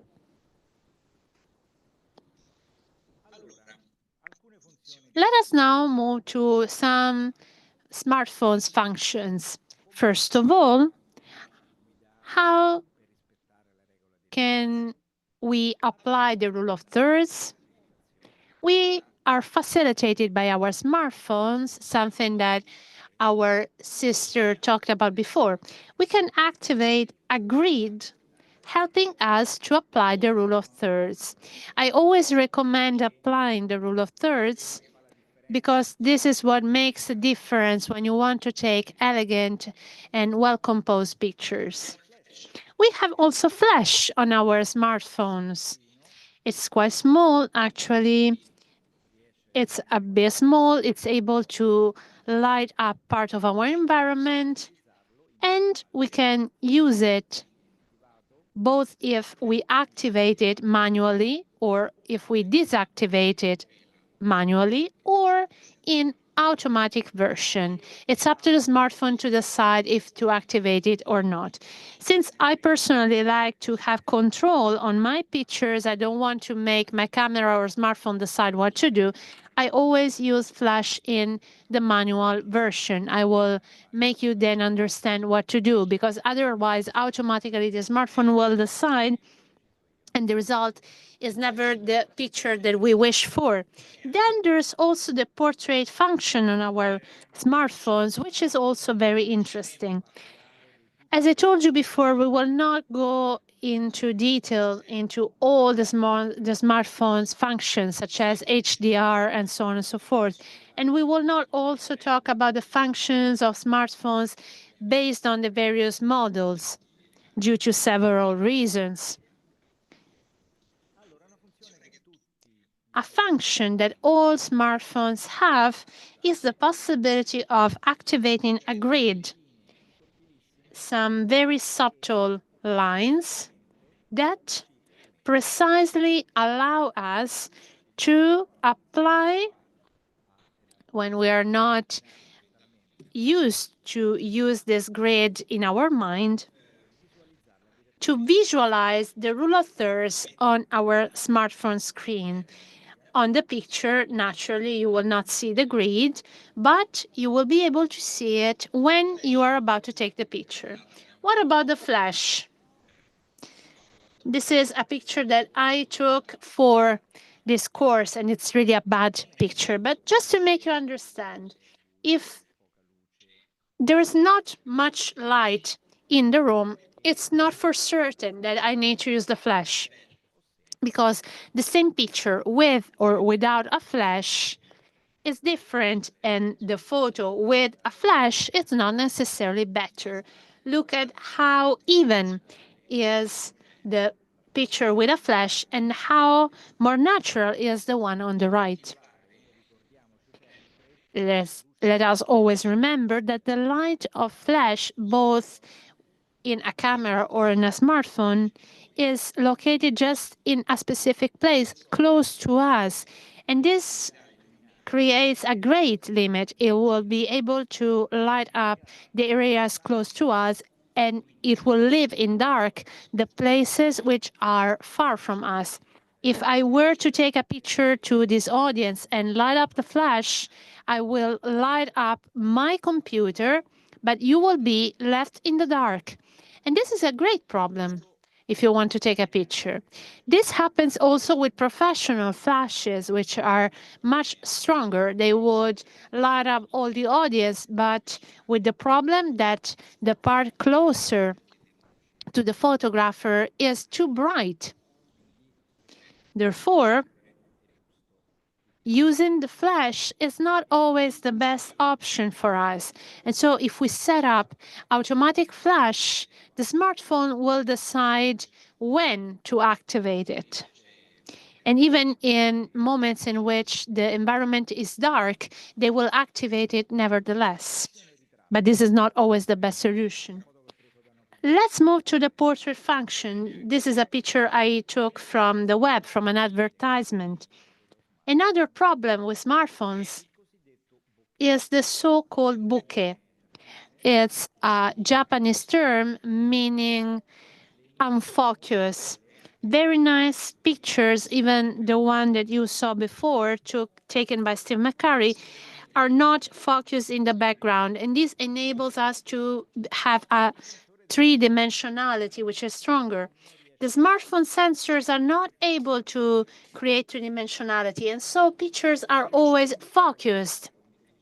There is a whole function created by AI, which, even though fakely, but with high results, makes the background unfocused. It's called portrait function, and it is activated only in case of necessity. And look at how the picture on the right is more three-dimensional. The background is not in focus, and this enables us, even with not very nice backgrounds with strong vertical lines, to make them not in focus and so to reduce the impact of bad backgrounds. What are the important accessories for smartphones? Smartphones might be used even with some accessories, with some tools that may be very useful to help us improving the quality of our pictures. For example, a mini tripod. This is just a stick, a little bigger than a hand, so more or less 15 centimeter long. It has a movable head, enabling me to use it in the same way in which I am using now this remote control device. This helps me to make more stable pictures, more stable videos, because I can move around more fluidly. Orienting the head, I'm able to also rotate my smartphone. And also another stand, another tripod, which could be used to place the camera. I wouldn't personally do that. Or a smartphone. It's not very long, but I could put my smartphone on a table. I could orient it. And so to make group pictures or self-group portraits, this is the perfect tool. I place my smartphone, I orient it, I activate the auto shooting, and I make my picture. This tool is also telescopic, so I might prolong it like a selfie stick or like a very long tripod. So these are all tools that I am showing you now. They are just around 10 euros in cost. So they're useful for selfies, but not always for that. There's also another kind of tripod, which is able to adapt to the various surfaces. And it's very useful. We can use it both on a table or on an even surface, but even put it on any support. And you know well, when you are moving around and you're not at home, how useful could it be to put your smartphone on a tree branch, enabling you to make pictures from a distance? What about lights? We said that the flash of our smartphone is very small. There are many examples for these lights, even online. You will find any kind of light, both expensive and cheap, even though with a high quality. We know that photographic producers are able to create cheap products, but with a high quality. The one that you see on the left, it's 4 centimeter high. It can be put into water. It can be recharged. And on the front, it has 4 little magnets. We could put, for example, filters or other accessories. So it's very useful. I had it before it was stolen to me, together with my whole backpack, unfortunately. But it's very useful and comfortable. Otherwise, we could buy a torch. This is also quite small. It is more or less 10 centimeters long. They both create a circular light, so they're good to make portraits, but not for group pictures, because the light, again, is circular. But they are very comfortable and very strong, even though they are small, but the light they create is very strong and enable us to improve night pictures. Beforehand, we were wondering how to improve the quality of our night pictures. The answer is lighting up the scene. If the scene is brighter, pictures will be better. So let us now talk about easy rules to make better pictures. So we covered the theory. Let's talk about what can we do. What is the first mistake that someone photographing with a smartphone does? Can look trivial, but look at these pictures. Can you see anything specific? Well, the lens of a smartphone was dirty. Yes, let's have a laugh, but see, these pictures were made between 10 seconds of time with clean and with dirty lens.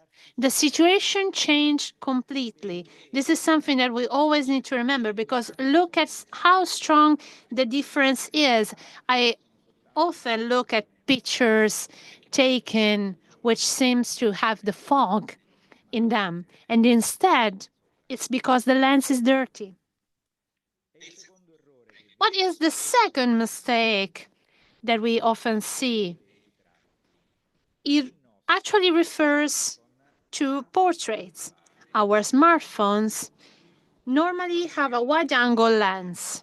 When we have a wide-angle lens, we try to come closer to the person that we want to portray, because otherwise the person portrayed is very small. So the mistake that we make is to frame the face too closely, and this is the result. This is the same girl shooted in the same moment with the same light, but framing her face too closely, or what we need to do, stepping a bit back and using our zoom. So with our two fingers on the screen, we enlarge the screen, we use the zoom, so has to have more or less the same framing. The dimension of the picture is the same. The subject will be placed and will occupy most part of the picture. But look at how bad the result is if we frame a face too closely. This is also the reason why many pretty girls do not want to take selfies, because when they take a selfie, the dimension of their arm is reduced, and so the smartphone is very close and their face is not so nice. So selfie sticks are also useful, not always to make group selfies, but also to frame a face in a correct way.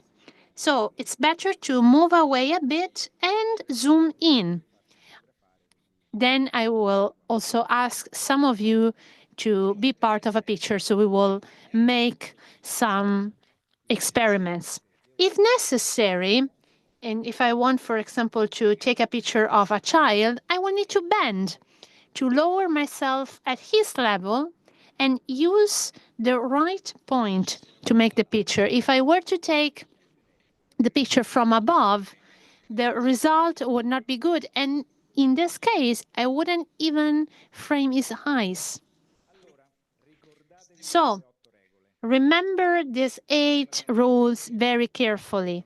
I know they look as many, it looks difficult to remember them, but I can assure you that if you follow and apply these rules always, they will become automatic and enable you to make better pictures. So first of all,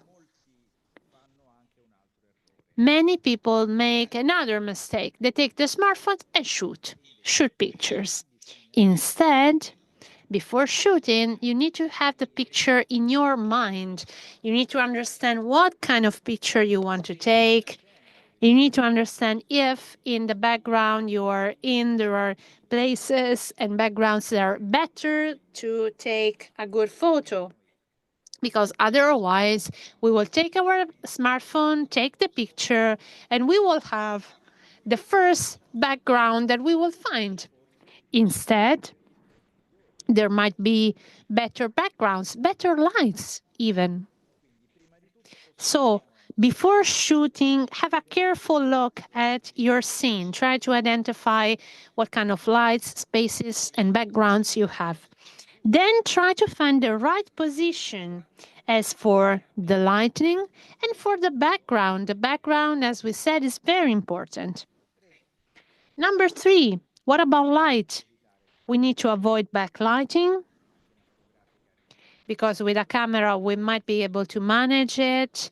We might have an artistic or funny results, but with smartphones we will never be able to manage it. We need to avoid chiaroscuros. I'm just recapping what we said before. And this is something we need to do before taking any picture. So avoid backlighting, look for shade, look for the best position to take the picture. Number 4, look for the right background, to be homogeneous, not too bright. Look for a uniform background, just as we saw before. Number 5, the shooting point, which is also very important.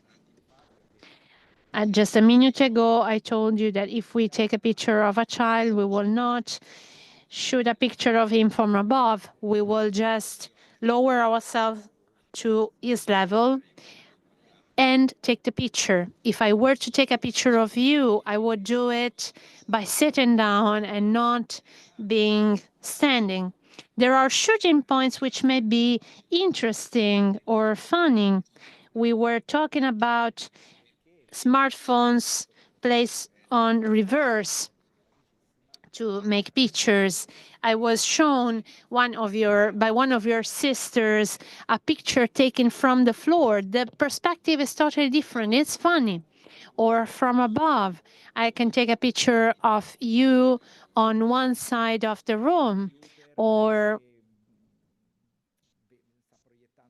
with a computer projecting slides and you all as a background. There are many things I can do just by moving my shooting points. Orientation, and we will go through all of them. Orientation is also very important.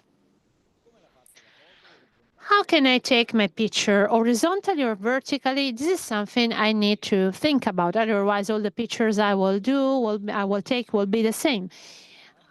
I instead will need my subject to be well positioned based on the rule of thirds and not with a very strong background. I need to have the right background for my picture. I might want to take a picture of a horse in a field. I will focus just on the horse, but also on the background. Instead, if I am making a portrait, I will focus on the person and not on the background. I would focus my picture with a camera.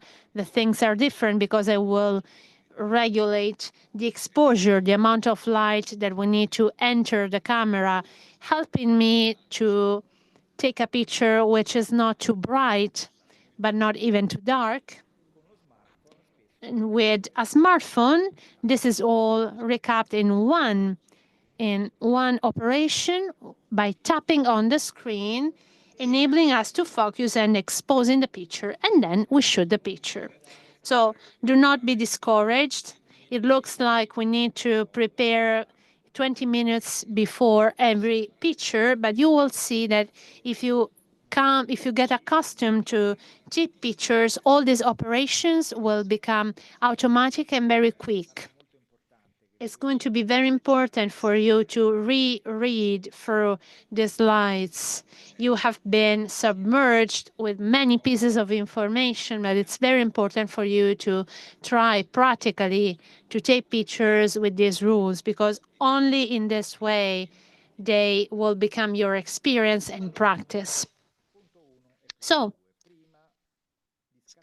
number 1, before shooting, let us observe the scene and look for the right position as for the light and for the background. If we are in an open air environment, where is the sun? Is it behind me? Is it in front of me? Is it setting? Is it shining? Am I placed in the right position? Can I move? Can I possibly turn around? If I'm taking a picture of a person, could I move it? And if I'm taking a group picture and I am the one managing it, can I ask the group to move a bit? If I have objects, most surely I will move them on my table. But oftentimes, I can also ask the people to move a little bit. And it's necessary because it improves every picture with a great deal.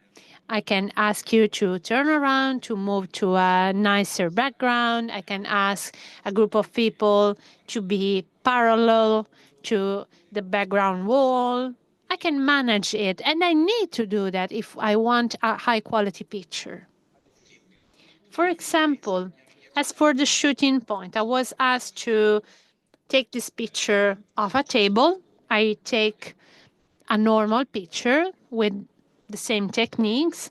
So I frame the table and I frame also the flower, but my shooting point might change and it might be more creative, more interesting, framing this very, very long table. And in this case, with this point of view, I'm able to frame the whole length and the depth of this photograph. Another problem of photography, generally speaking, is that we need to make our three-dimensional vision expressed on a static dimension. So if we're able to make our photos deep, like in this case, we will have a very high quality and interesting picture. We could also try to make this picture more dynamic, but this is another issue. Let's move to light. We said we need to avoid backlighting. We need to avoid light and dark contrasts. We need to look for shady places and not put faces in the sun. Let us not make photos with backlighting, but let us not also have the sun behind us. If we have the sun behind us, the people that we will shoot in our picture will have the sun in their eyes. And so we could place ourselves in a different way. This is a picture I took from the web, and this is, again, a case of backlighting.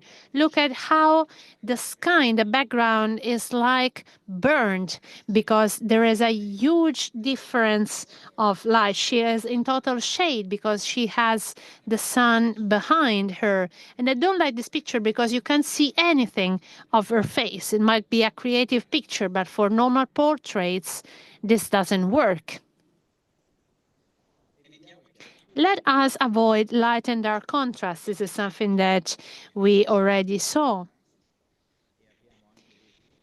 Moreover, with a non-professional camera,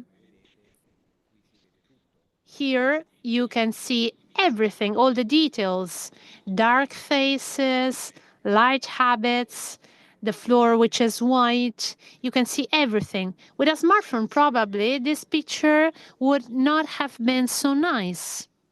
The contrast would have been too strong. This is actually the same moment. If you probably remember during our last assemblies, this was the choir who participated in the Mass.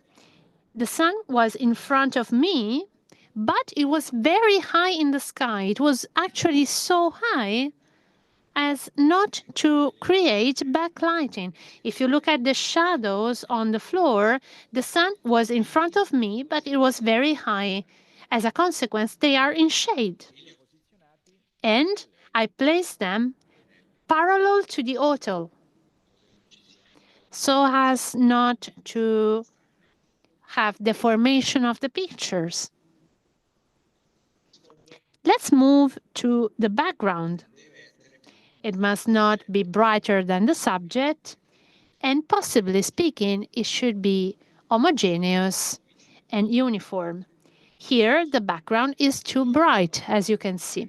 We were talking about this during the break. How can I solve the problem in this case? The background is clear. We have St. Peter on the background. I can't possibly go back here at night to make the picture. So if the background is very bright, I will open up my flash, even with my smartphones. Otherwise, I will use a little torch or one of the cubes that I showed you before, and I also light up the subject. The background is light, the background is bright, the subject is bright, the picture will work. As for the background, this is a picture that one of our interns were taken. She looked at this heart. It was nice. She took a picture, and I said, "Well, the picture is nice. It's nice, but I don't like the background. Can we possibly improve this picture?" I waited for 10 seconds, more or less. As soon as she had arrived, she had already taken the picture. I waited for a bit more. I understood where to position myself, and I took this other picture. They were taken in the same moment, but with a different background. Or it was enough just to move around the scene, move around the heart, to have a different background. And I also waited for the wind to rotate a bit the heart in the right way for me. The heart on the left looks dark, but that's because the background is too bright. When I take a well-composed picture with the right light, things will follow as a consequence. The light here, the heart here is bright, and I didn't use any kind of flash because the light was correct. This makes you understand how important the shooting point is. You need to place yourself in the right place without changing anything. I didn't move anything here. I just moved myself. My same intern again, the same girl. I'm not criticizing her. She is a great photographer. With this very nice couple, apart from the socks of the groom, but this is another problem, we made this nice picture. First of all, you need to have pictures that are straight. Moreover, look at how the staircase and the windows in the back create a bad, disturbing background. So let us think about it for a while. If I want to have the staircase behind this couple who are higher than me, what should I do? I should also move higher. But since I was lucky enough in this case to have another staircase, this is the picture of my intern. I waited for 10 seconds again. I climbed up my other staircase, and I took this picture. It's the same moment.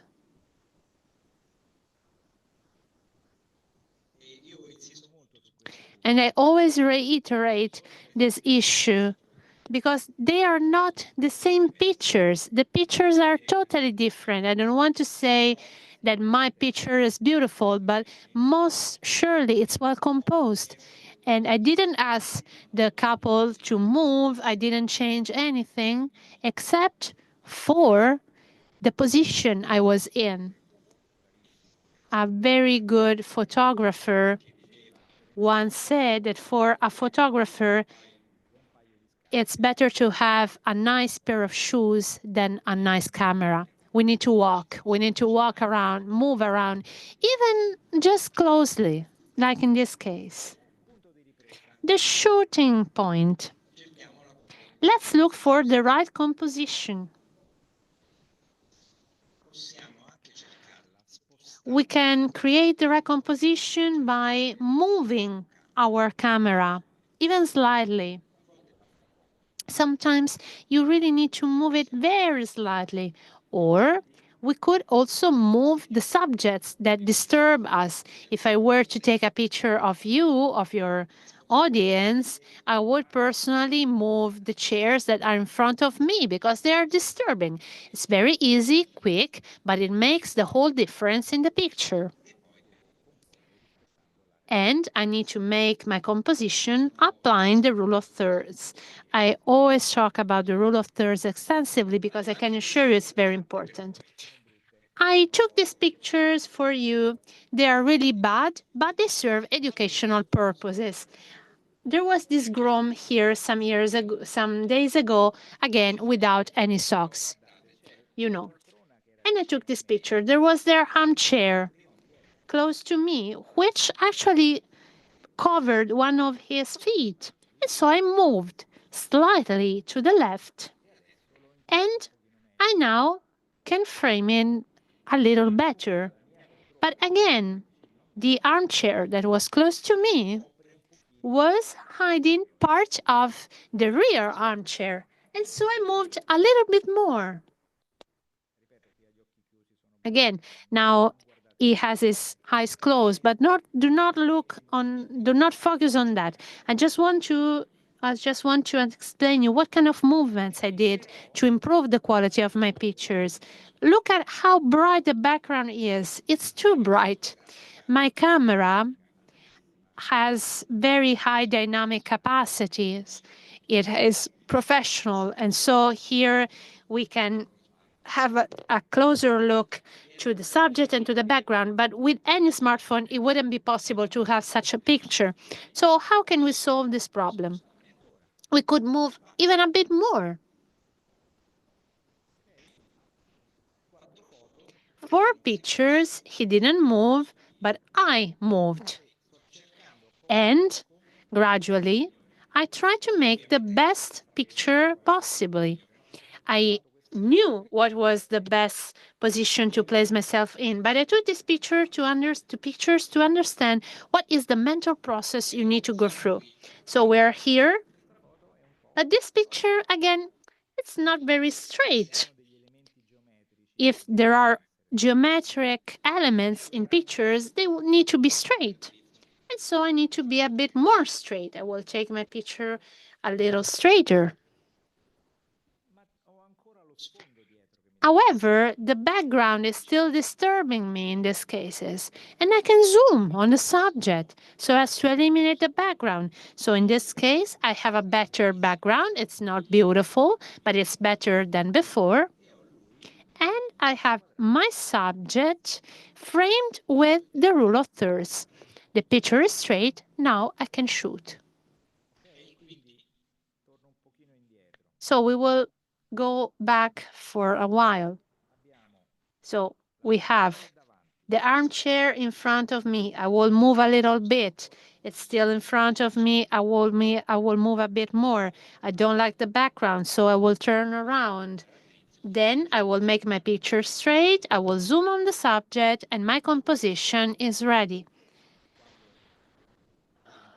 All of this, when we will be practicing this pictures technique, will be possible to do in a couple of seconds. I can see the window, I can see the armchair, I will move on the right side, I will bend a little bit, I will zoom and shoot the picture. The whole operation will be automatic and take a couple of seconds, but it's going to be crucial to enable us to make very diverse pictures. We can take pictures even horizontally or vertically.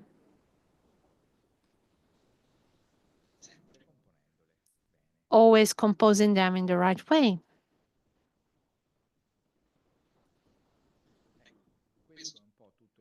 So this is the whole process that we covered together, but all in all, the whole process can be very, very quick. These are some sisters. Look at how I asked them to be parallel to the rear wall, and I was parallel to them. I could not place myself on the side because otherwise I would have changed the position they had taken.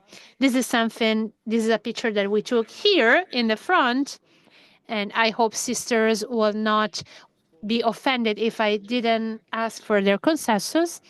The background was quite uniform. We had the sun in the back. I was parallel to the group, and they were parallel to the background.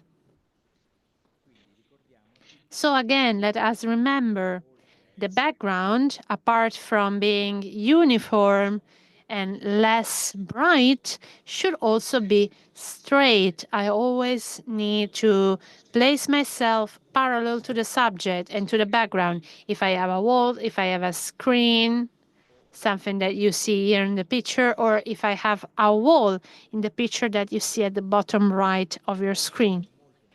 This is also a very important aspect because it makes all the difference on the pictures. Otherwise, I could have also a background narrating a story. This is a picture that a colleague of mine took. Seth was the recently dead dog of my colleague, and I like this picture very much. We have the name of the dog just in front and the photo of the dog who had recently died in the background, not in focus. The background can serve us to narrate stories. It's very hard, but it's a nice and important element to work on. So our sensor, let us remember, needs to be parallel to the back wall. And it also needs to always be vertical, absolutely vertical. So the sensor of our smartphone needs to be vertical and parallel. This is a picture I took very quickly some weeks ago because I just had 1 second to take it. And I thought, well, I will need Photoshop in case of need. But look at how tilt the picture is on 2 levels. The camera is not vertical, but it's not even parallel to the background. And look at instead how with 1 second of Photoshop, there's even an instruction in Photoshop, make it straight, and the picture becomes this picture. Look at how different they are. And the difference is huge and important. We need to make our pictures be straight. It's not an issue of geometry or an issue of precision. The quality of pictures increases. This is another picture I took in a gallery in the center of Rome. And I took this picture with a tripod, which has some instructions to make the camera perfectly vertical. If our camera is not placed vertically, but is put high above, look at the result. I took this picture to frame the ceiling, but I don't like it. This is not a nice picture. Pictures need not to be tilted. The same goes for any church. So how can I take the picture on the right? Because I am on the floor, and to place my smartphone vertically, I should climb for 5 meters to make my smartphone vertical and to frame the whole church. Because if I place my smartphone vertically, but I am the level of the floor, I will frame part of the floor and part of the church. And so what did I do? I went to the end of the square here. I took the picture vertically and I framed half of the floor and half of the church, but the church itself, which was the subject, was straight. And then I cut the picture. The first one is awful. The second one is nice. So these are also small tricks that may help you to make nice pictures. Again, this is a picture I took some days ago. These are hurried. I call them hurried photos with a tilt sensor and with a sensor which is also not parallel. I place myself parallel to the subject, but the smartphone is not vertical, and so this is the result. If I place myself parallel to the subject, this is the result. And you can see the difference between the second and the third picture, even without changing anything. The orientation, we said, I have my family here that I want to shoot a picture of. Without thinking about it, I take the picture. But on the sides, there is a lot of space that for me, for my picture, is useless. If it was a background, it would be nice, but otherwise it's practically useless. And so it's better to have the right frame for my family here. And I also want to give you a tip. I took the picture on the right, and I asked the AI to create a fake wall on the left and on the right. I did it very quickly. You can see that on the left it's not really focused, but if I had done it with the right times, without any hurry, the photo will be perfect. So we could also enlarge our pictures today, creating a non-existing background. Just the picture that you can see on the left has a completely invented background, but there's very useful tools for us photographers that may also be useful for the general public. This is again my friend portrayed. I can always decide whether to take the same picture vertically or horizontally. In this case, both the pictures work. They are both nice.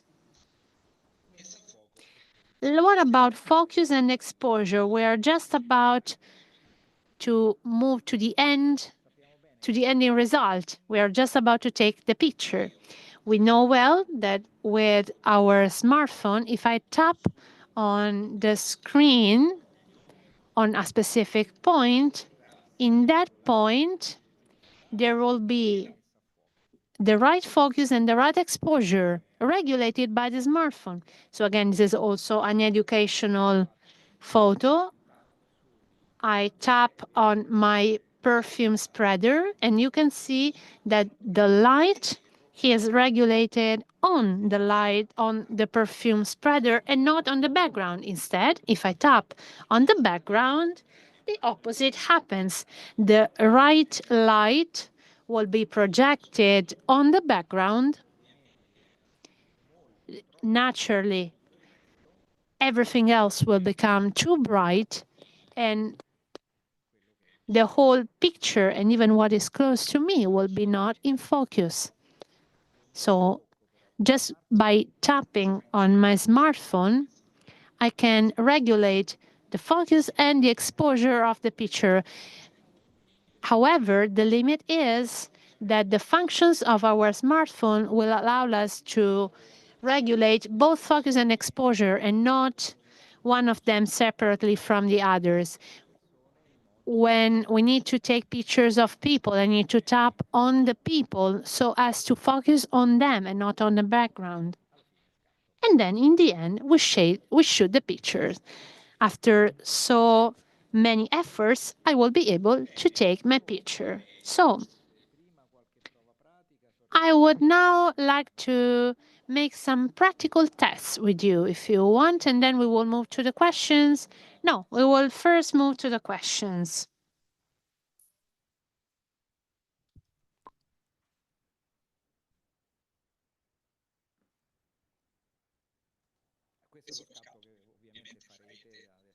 This is the picture, the kind of picture that you will be shooting from now on, you know.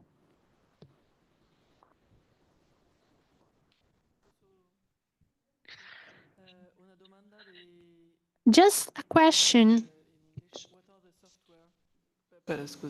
That we can use because Photoshop is very expensive. It's very expensive, Photoshop. I'm using Canva, which is a very light one.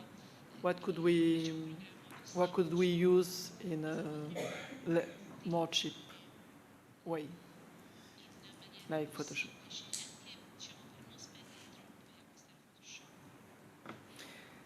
Allora, Photoshop è un programma. Well, Photoshop is not the most expensive program nowadays. I think I pay almost 12 euros per month for being enrolled on Photoshop. Probably for some people it's considered as expensive, but for us photographers is very nice. But most importantly, Photoshop is very difficult to use. There is another program which is part of the same product family of Photoshop, which is Adobe, and it's called, I missed the name, but in Photoshop was created to make just pictures. Lightroom, which is the name of this other software, enables us to store our pictures and to make many more operations. It's easier to use, and I would personally advise you to use it if you want to enter the Adobe world, which is quite complicated. I have a formation in IT, and I myself needed to attend a couple of courses on Lightroom, above all because the logic behind this kind of programs requires at least an initial introduction. I don't know if in the future, Suor Therese, we will have a course on Lightroom, but who knows? Canva is most surely a very common and widespread tool. I don't use it, but I know many people use it, and it works very well. There are many other programs, even free versions, that may be used.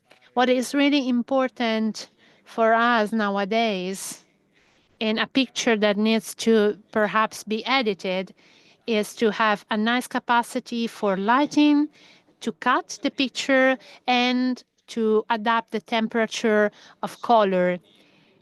You don't need to change everything, but perhaps you just need to change the temperature of colors.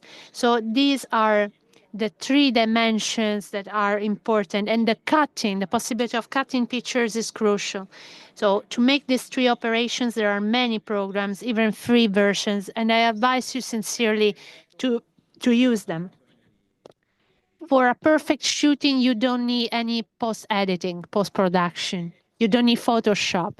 But we know that it's impossible to have the perfect shooting except for when we are in a studio or if we have the right environment. If we are walking on the street, we are open air, we just need to apply those 8 rules, and we will need to nevertheless improve the quality of our pictures. The backgrounds might be too bright, there will be elements that will be out of our control, and we will nevertheless shoot our picture, and with an edited program we will lose a bit of time to edit the picture.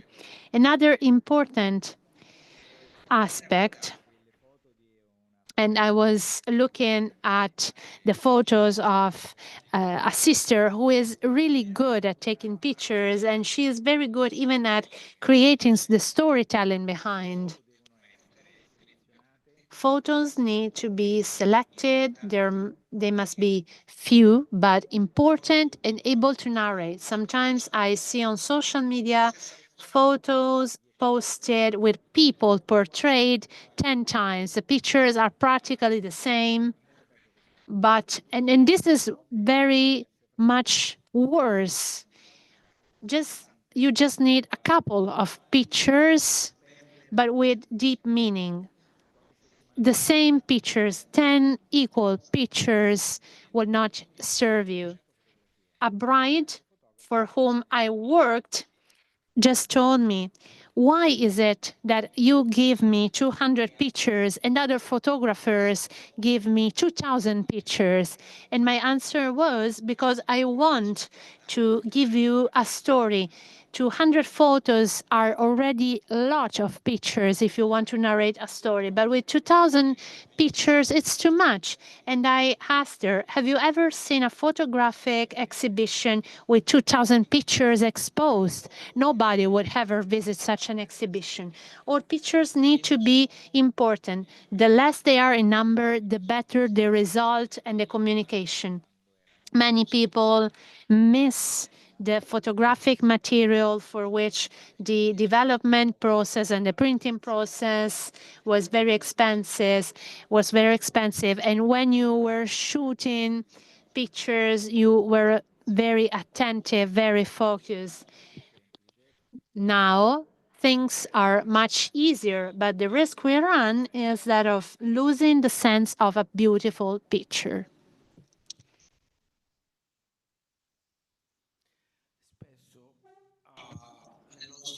Well, oftentimes in our office, we receive pictures from the missions taken with insufficient tools. So for the covers, we use AI.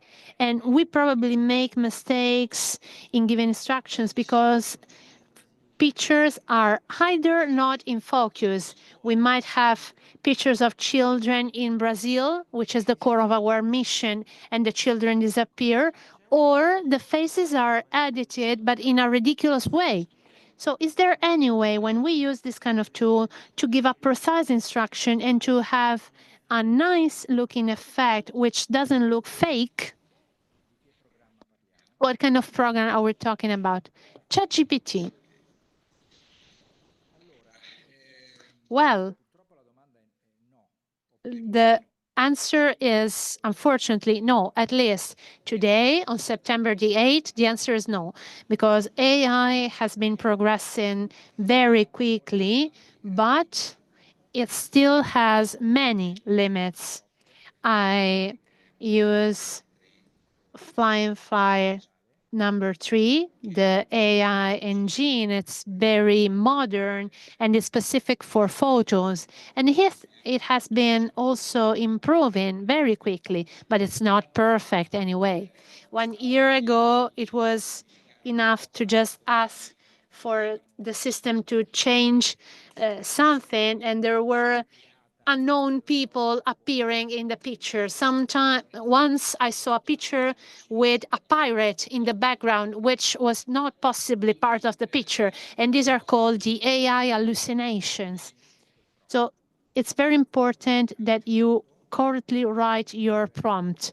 This changes the situation a lot. When I generate photos or videos with other programs, I ask ChatGPT's AI to create a good quality prompt to then generate a picture with another program.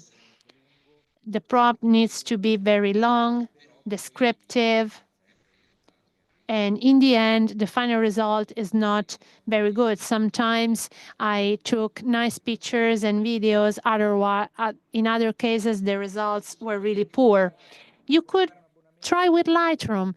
You could actually buy a monthly inscription. I believe it costs 12 euros more or less. You can take any test with this program. And if you need any piece of advice, please feel free to ask.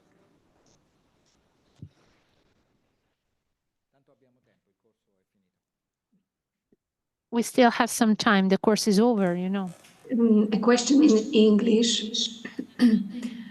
What advice would you give to take a group photo when there are over 20, 30, 50 people?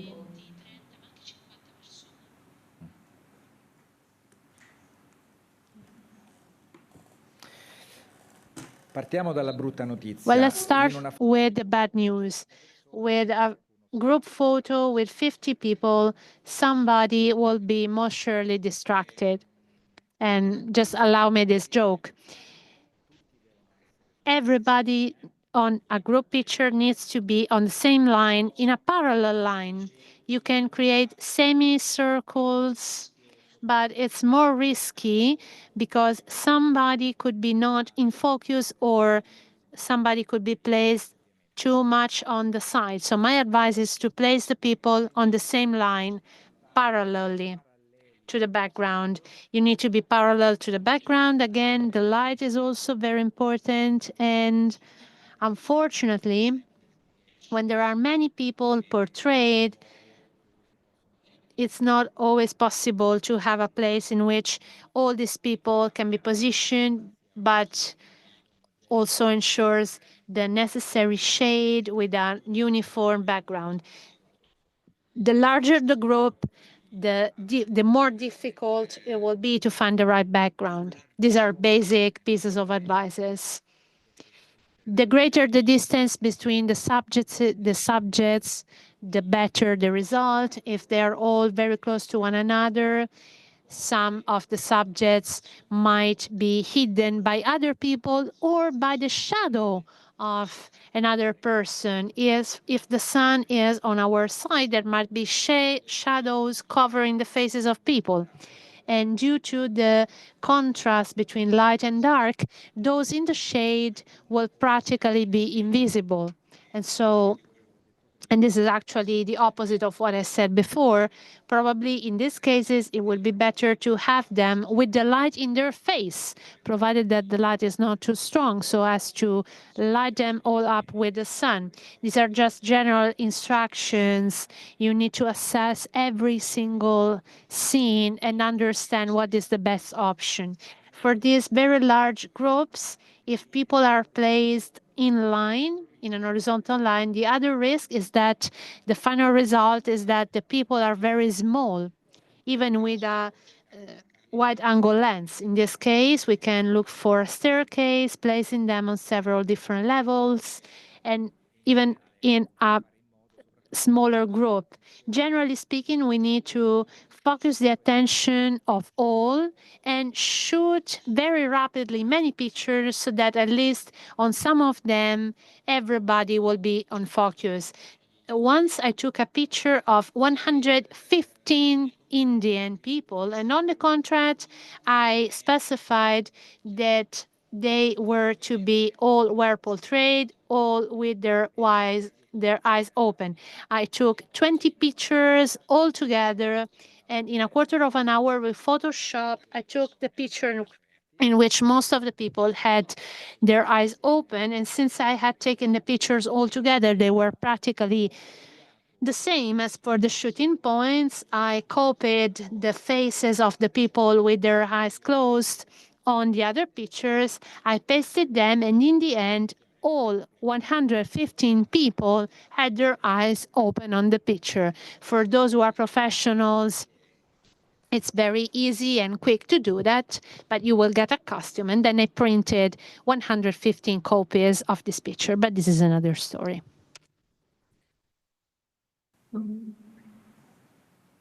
If we take a picture from the website and then modify it with different apps, then use it for presentations or pastoral purposes, would it be a problem?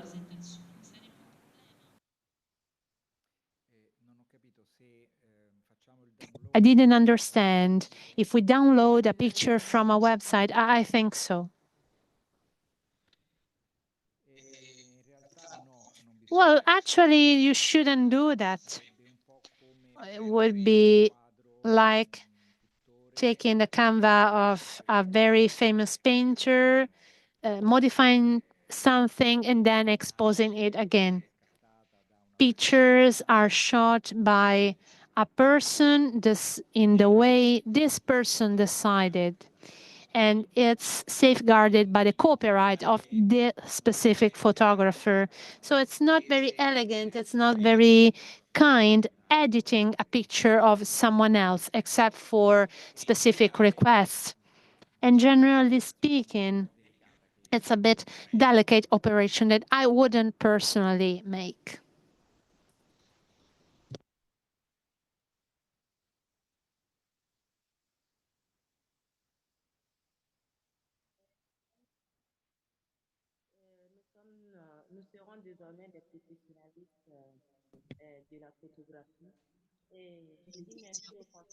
We sometimes use data, and I would like to ask a question. Could you please go back to the issue of the sun when we take pictures? If you could please expand a little bit on the issue of the sun's presence, how to avoid traces of the sun projected on the picture. in order to, well, unfortunately, the audio quality is very poor. Your voice, the voice of the sister is so unclear that we cannot practically understand the question. Would you please write down your question in the chat? This is going to facilitate the interpreter's work because your voice was really impossible to understand. Thank you, Sister Guba. So let's now move to the other question and wait for the sister to write down the question in the chat.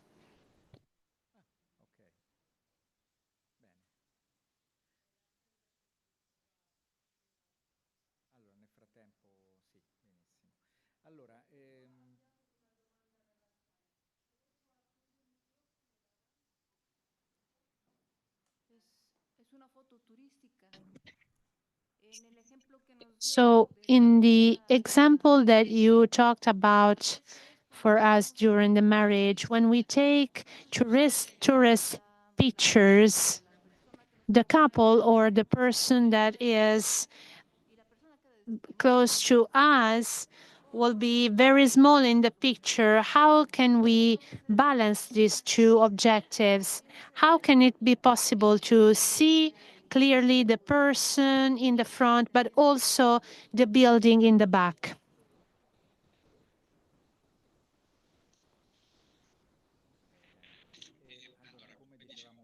So very well. As we were saying before, it's not always possible to take all the pictures that we would like to take.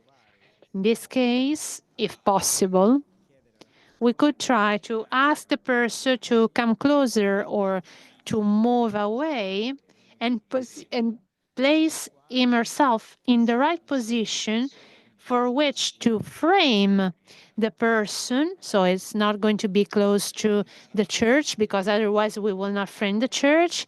It will not be in front of the lens because otherwise it will cover the church, but maybe on one side or midway between us and the church, the face of the person will need to be visible, and we will also frame the church in the background. So the problem is geometrical, actually. Yes, please. Well, just to share a bit further, are there programs that do what Lightroom and Photoshop do, but with a single license? For example, Capture One has a single license, and also Affinity Photo has a single license, and its quality is quite good, just as Lightroom. Do you use the three of them? Yes. Oh, well, that's nice. I will come to you to learn something about this. Capture One.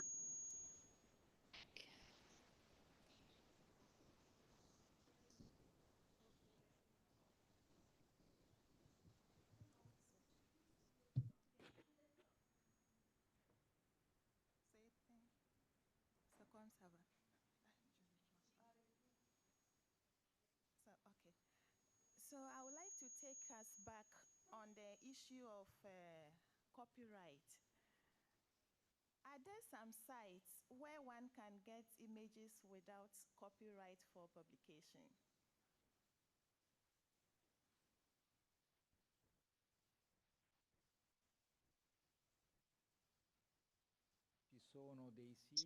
Well, there are some data banks, well, image banks, which are just crafted for graphic experts, for those who need pictures.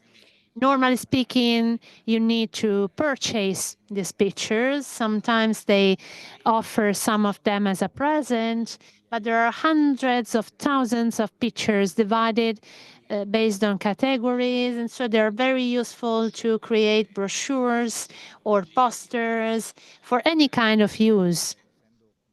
And again, since they are subdivided in categories, you can look up for the right pictures. Sometimes they are also quite cheap, or you can register to these websites or even you could buy a package of 5 pictures for 15 euros, say, and you can download them.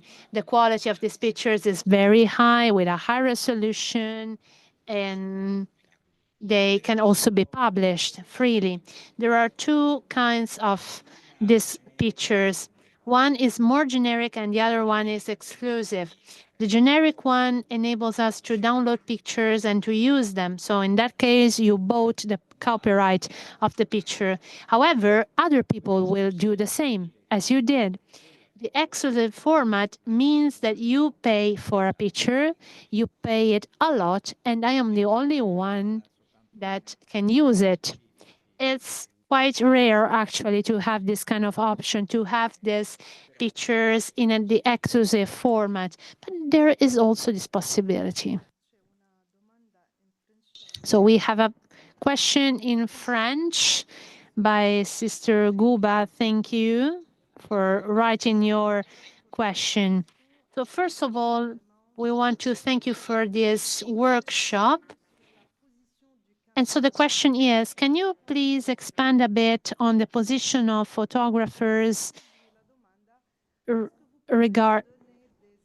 based on the position compared to the sun? And could you please give us examples of smartphone brands to purchase to have better pictures? And then I can actually make you some other questions, not by Sister Guba. How can we actually safeguard our private life when we take pictures by our smartphone and eliminate many of them before having the right picture that we like among the ones that we shoot?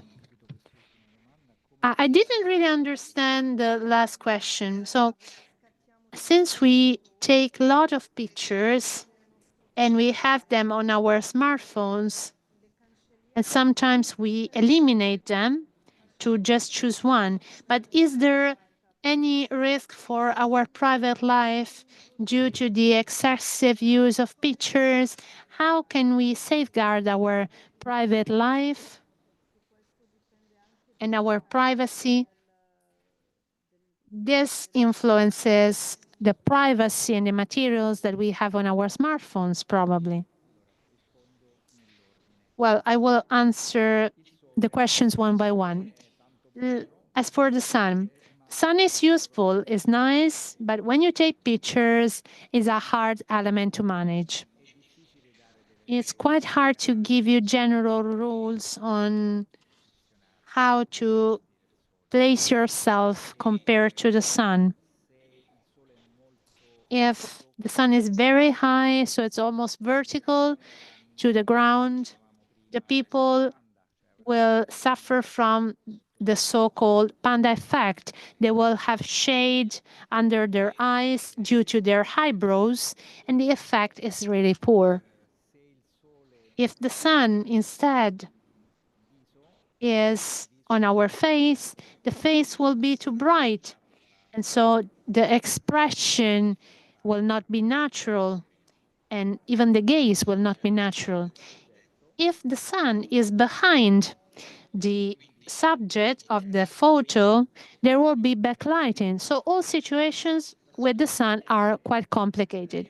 The ideal situation is that we photographers would place ourselves having the sun not behind us, but on our side. This would enable the sun not to be straight on the eyes of the people that we are shooting. For us, we would avoid backlighting, and the people, the subjects, will have a lateral light that will create three-dimensionality in the picture. Generally speaking, this would create the best result. If the sun is not perfectly straight and we are looking for some shade,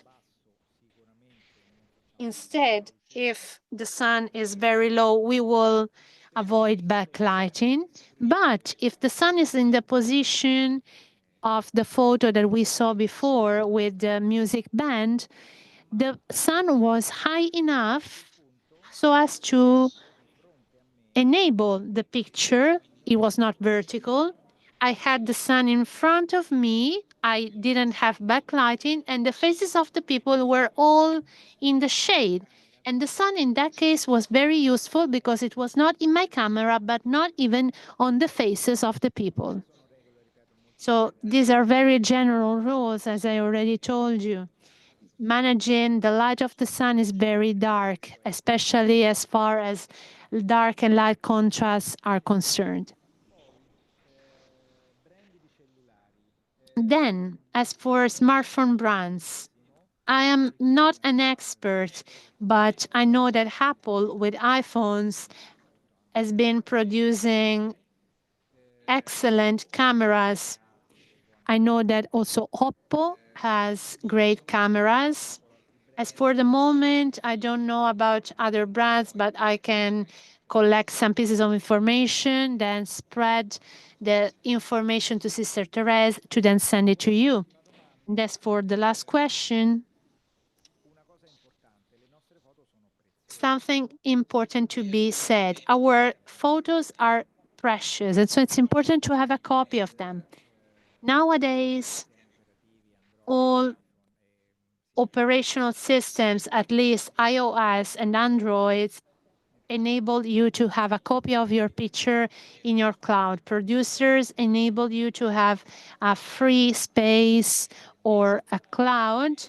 I personally pay €1 per month to have a large space, a storage place on my cloud. It's important to have activated our backup of pictures on our cloud, so as for all pictures to be automatically copied on the cloud. Unfortunately, even though technology is so advanced, I see people losing their smartphones and then losing all pictures, thousands of pictures, pictures dating back to 1, 2, 3, 10 years ago with portraying important moments. And that's a pity. It's something that we can avoid because we have the right tools. You can either copy your pictures on your PC or on your cloud. Check your smartphones. Check if you have this possibility activated on your smartphones. And as for private life and privacy in general, remember that actually the network has some risks. Remember that everything we published on the network will be on the network from now on. There are many websites nowadays that look for mistakes and mistakenly publish pictures that are immediately copied, then eliminated by those who publish them. But actually, these pictures have been copied by other people. And these pictures can be copied, doubled, and stay in the network forever. Just think that nowadays there are agencies that help young people to clean up their social profiles. Think about young people that participate in strange or extreme parties, who published strange pictures and then go for a job interview. And you know that firms nowadays have been checking the social profiles of people. Some of these pictures stay on the network forever, and it's impossible to eliminate them. There are specialized agencies that enable people to eliminate these pictures to preserve these young people's dignity. So beware, what you publish on the website need to be carefully checked. The risk is it will stay in the network forever and ever. I always tell this to young mothers publishing pictures of their very young children, or to people who need a certain degree of privacy. This is very important.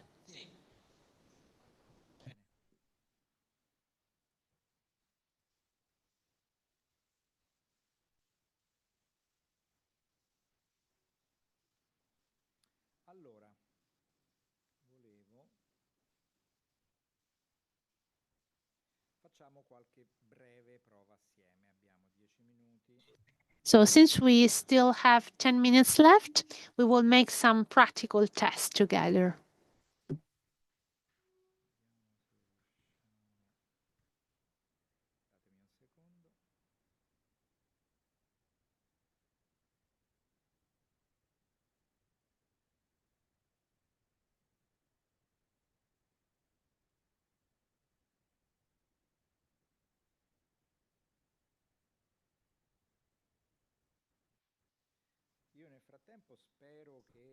So in the meantime that we wait for technology to adapt, I must say that I hope I clarified for you some issues linked to photography, and I sincerely invite you to go through all the slides again in the future, because they will serve you as important tools to experience the right way of taking pictures. In the meantime, I managed to link my smartphone. I would like to ask, okay, so here we are. So before we were saying that my smartphone has a camera whose lens is always dirty. There are some cases like these ones which enable you to protect the lens of the smartphone. So my smartphone lens is always protected. When I need to take a photo, I open it and the lens is always clean. And it's very useful also as a sort of tripod for my smartphone, enabling me to position it and to frame what I want to shoot. So we said that this is going to be my scene. I come here and I want to take a picture of this this bottle of water.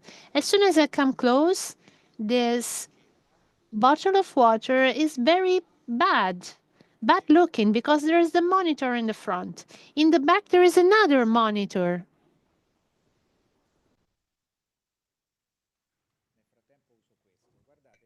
So in the meantime, I use this other microphone. Look at the background of the bottle of water. However, it's just enough for me to make this movement,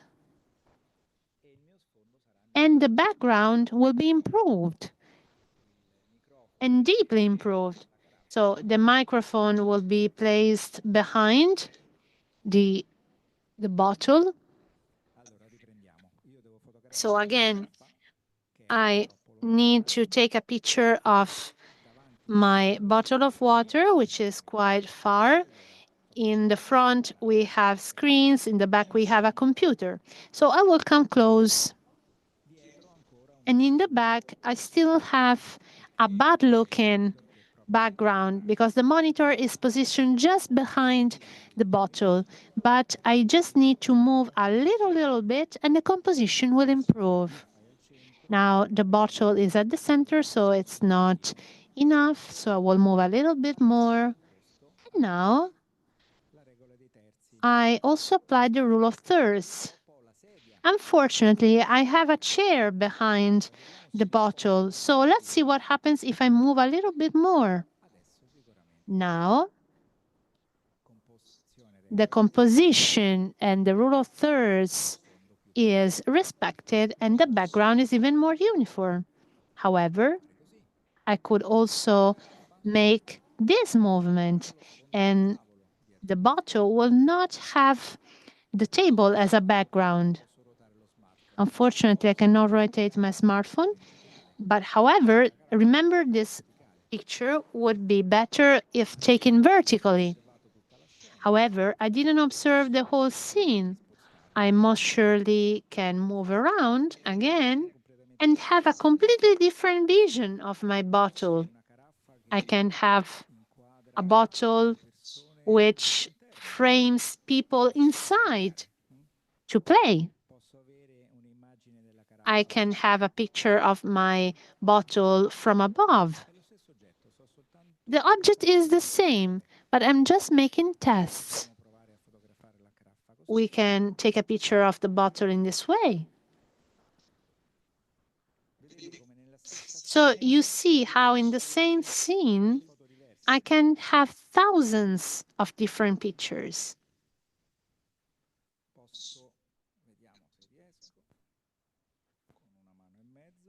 So let's see if we can take this picture. This is bad, but we could look at that. This kind of picture would be really nice. In this case, I would take advantage of the background and use it as my perspective. Now we have the projector behind, but it would be a creative photograph.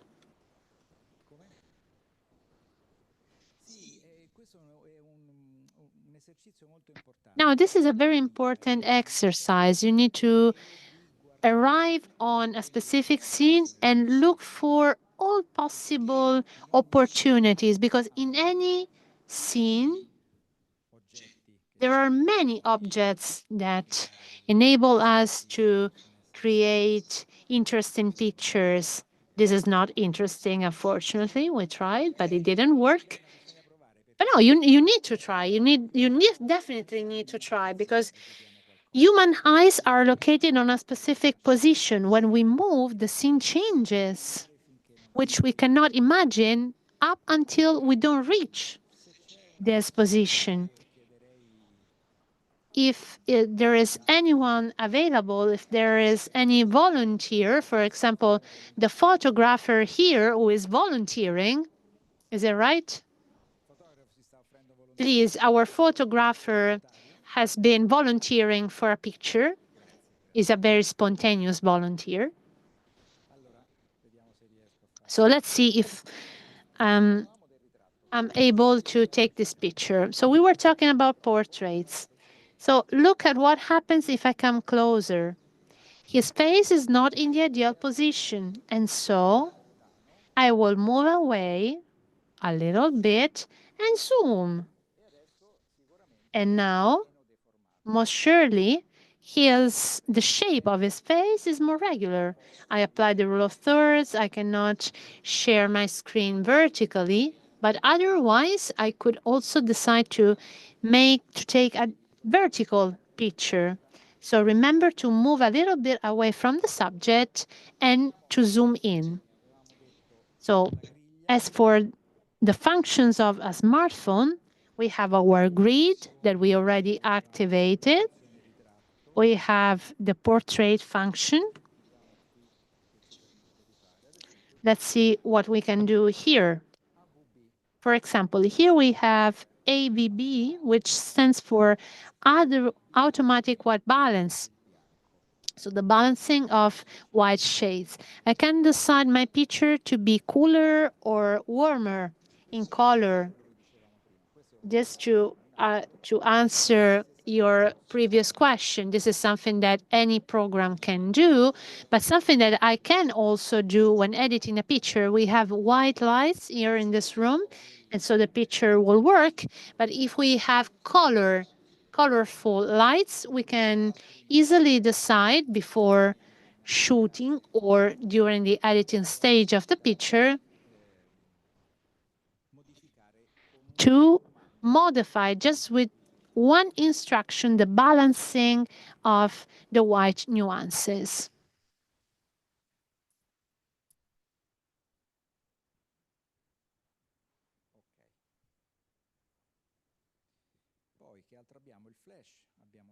What else? We also have the flash. I can take a picture using flash.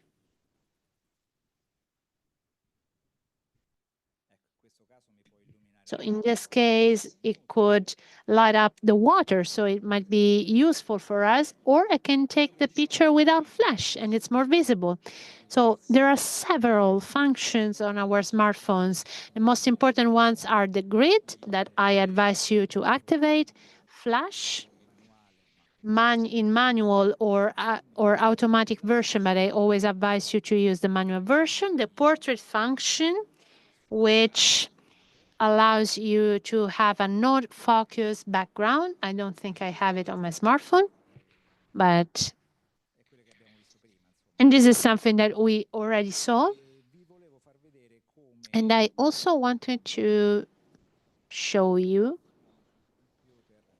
We will now move back to the computer, how to upload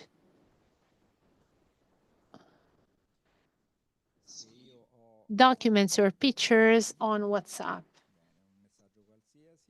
So any kind of message, instead of uploading pictures as pictures, I will upload these pictures as a document.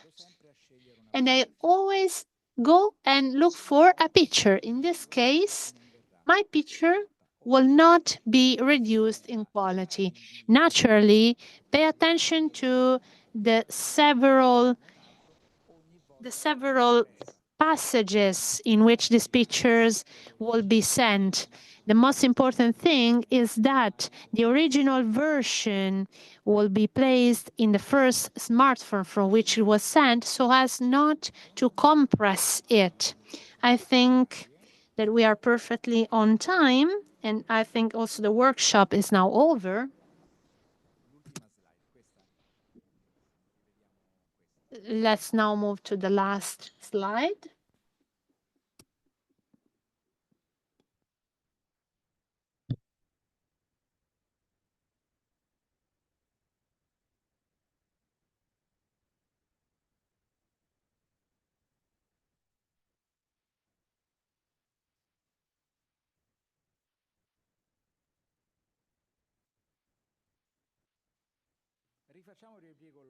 So let us now recap the basic instructions. The first thing to remember, clean your screen, because sometimes it's very easy to make it dirty because we take it in our hands. Let's have a closer look at the scene. The sooner we understand what kind of picture we want to take, the better the result. Let's try to understand what kind of light and what kind of background we have. Let's take this picture in the shade. Let us look for a uniform and not too bright background. Let's try to manage our scene if possible. If we have someone like the kind photographer who collaborated with us, if we can ask him or her to move, to turn around, everything will be easier. It's harder when we take pictures to a presenter during a congress or a speaker. In this case, however, we can move. During the last plenary, there was an object, I don't remember what was it, something electronic, which was always behind the speaker. And my colleague and I were always very careful to position ourselves, not to have this object just behind the head of the speaker, because otherwise the effect is the same of the plant of the bride's mother that we saw before. Let us remember to have an horizontal or vertical orientation. If we are framing people, remember not to move too close, but rather to move away and then to zoom in, not to change the shape of their face. Remember that, same as I did just a minute ago, moving slightly our smartphone, we can find the right composition for our picture. We tried it with our bottle of water, but you can do it everywhere and always. In this way, we are able to avoid objects behind the head of our subjects. Let us also remember the rule of thirds. Let us focus the picture with the tap and manage the exposure and then shoot. I would like to also remind you that some smartphones have the possibility of shooting pictures with the lateral button, for example, the one of the volume, which is very comfortable because when we have smartphones in our hands in this way, we can shoot pictures without using the other end. Let also remember that there is also the automatic shooting. If we have our picture, our smartphone is very useful. There are also smartphones which shoot pictures automatically when they frame smiles, for example. So there are very nice functions. So I want to warmly thank you for having you here. It's been an honor and a pleasure. I thank Sister Therese for this exchange, and I'm available for any kind of information and advice you might need for the future. Max, I would like to also thank you warmly on behalf of all participants online and in the room. Now we can safely say that we have learned these rules to be more attentive, to take more aware pictures and to take pictures with a more open heart. So I would like to also thank you for participating in this workshop. I would like to thank all the communication equipe, Sister Christine, Sister Francesca, Navoika, Boimil. I would like to thank UISG for supporting these formation initiatives in the field of communication. And in a special way, thank you to our interpreters who helped us to attend this course at the international level. Thank you to Gianluca for his technical support, because technology is also a tool that helped us to open up to the world. I would like to remind you that this course will be published on our YouTube channel very quickly in 4 languages. I would like to thank Max for his generosity, because we will send you this document. However, I would like to remind you that the use of this document is restricted to your communities. It cannot be published, and it's just a sign of generosity by Max. So we kindly ask you to use these materials carefully. Together with the link to the videos and with the document by Max, I will send you also his contact details and an evaluation form that will help us to evaluate both the course and the possible opportunities or tips we might have for the future. So your feedback will help us greatly to further develop our possibilities and to have a wider gaze on communication. I would like to thank you warmly again, and I hope that the photos that we will take in the future will be more professional. See you very soon. Thank you very much.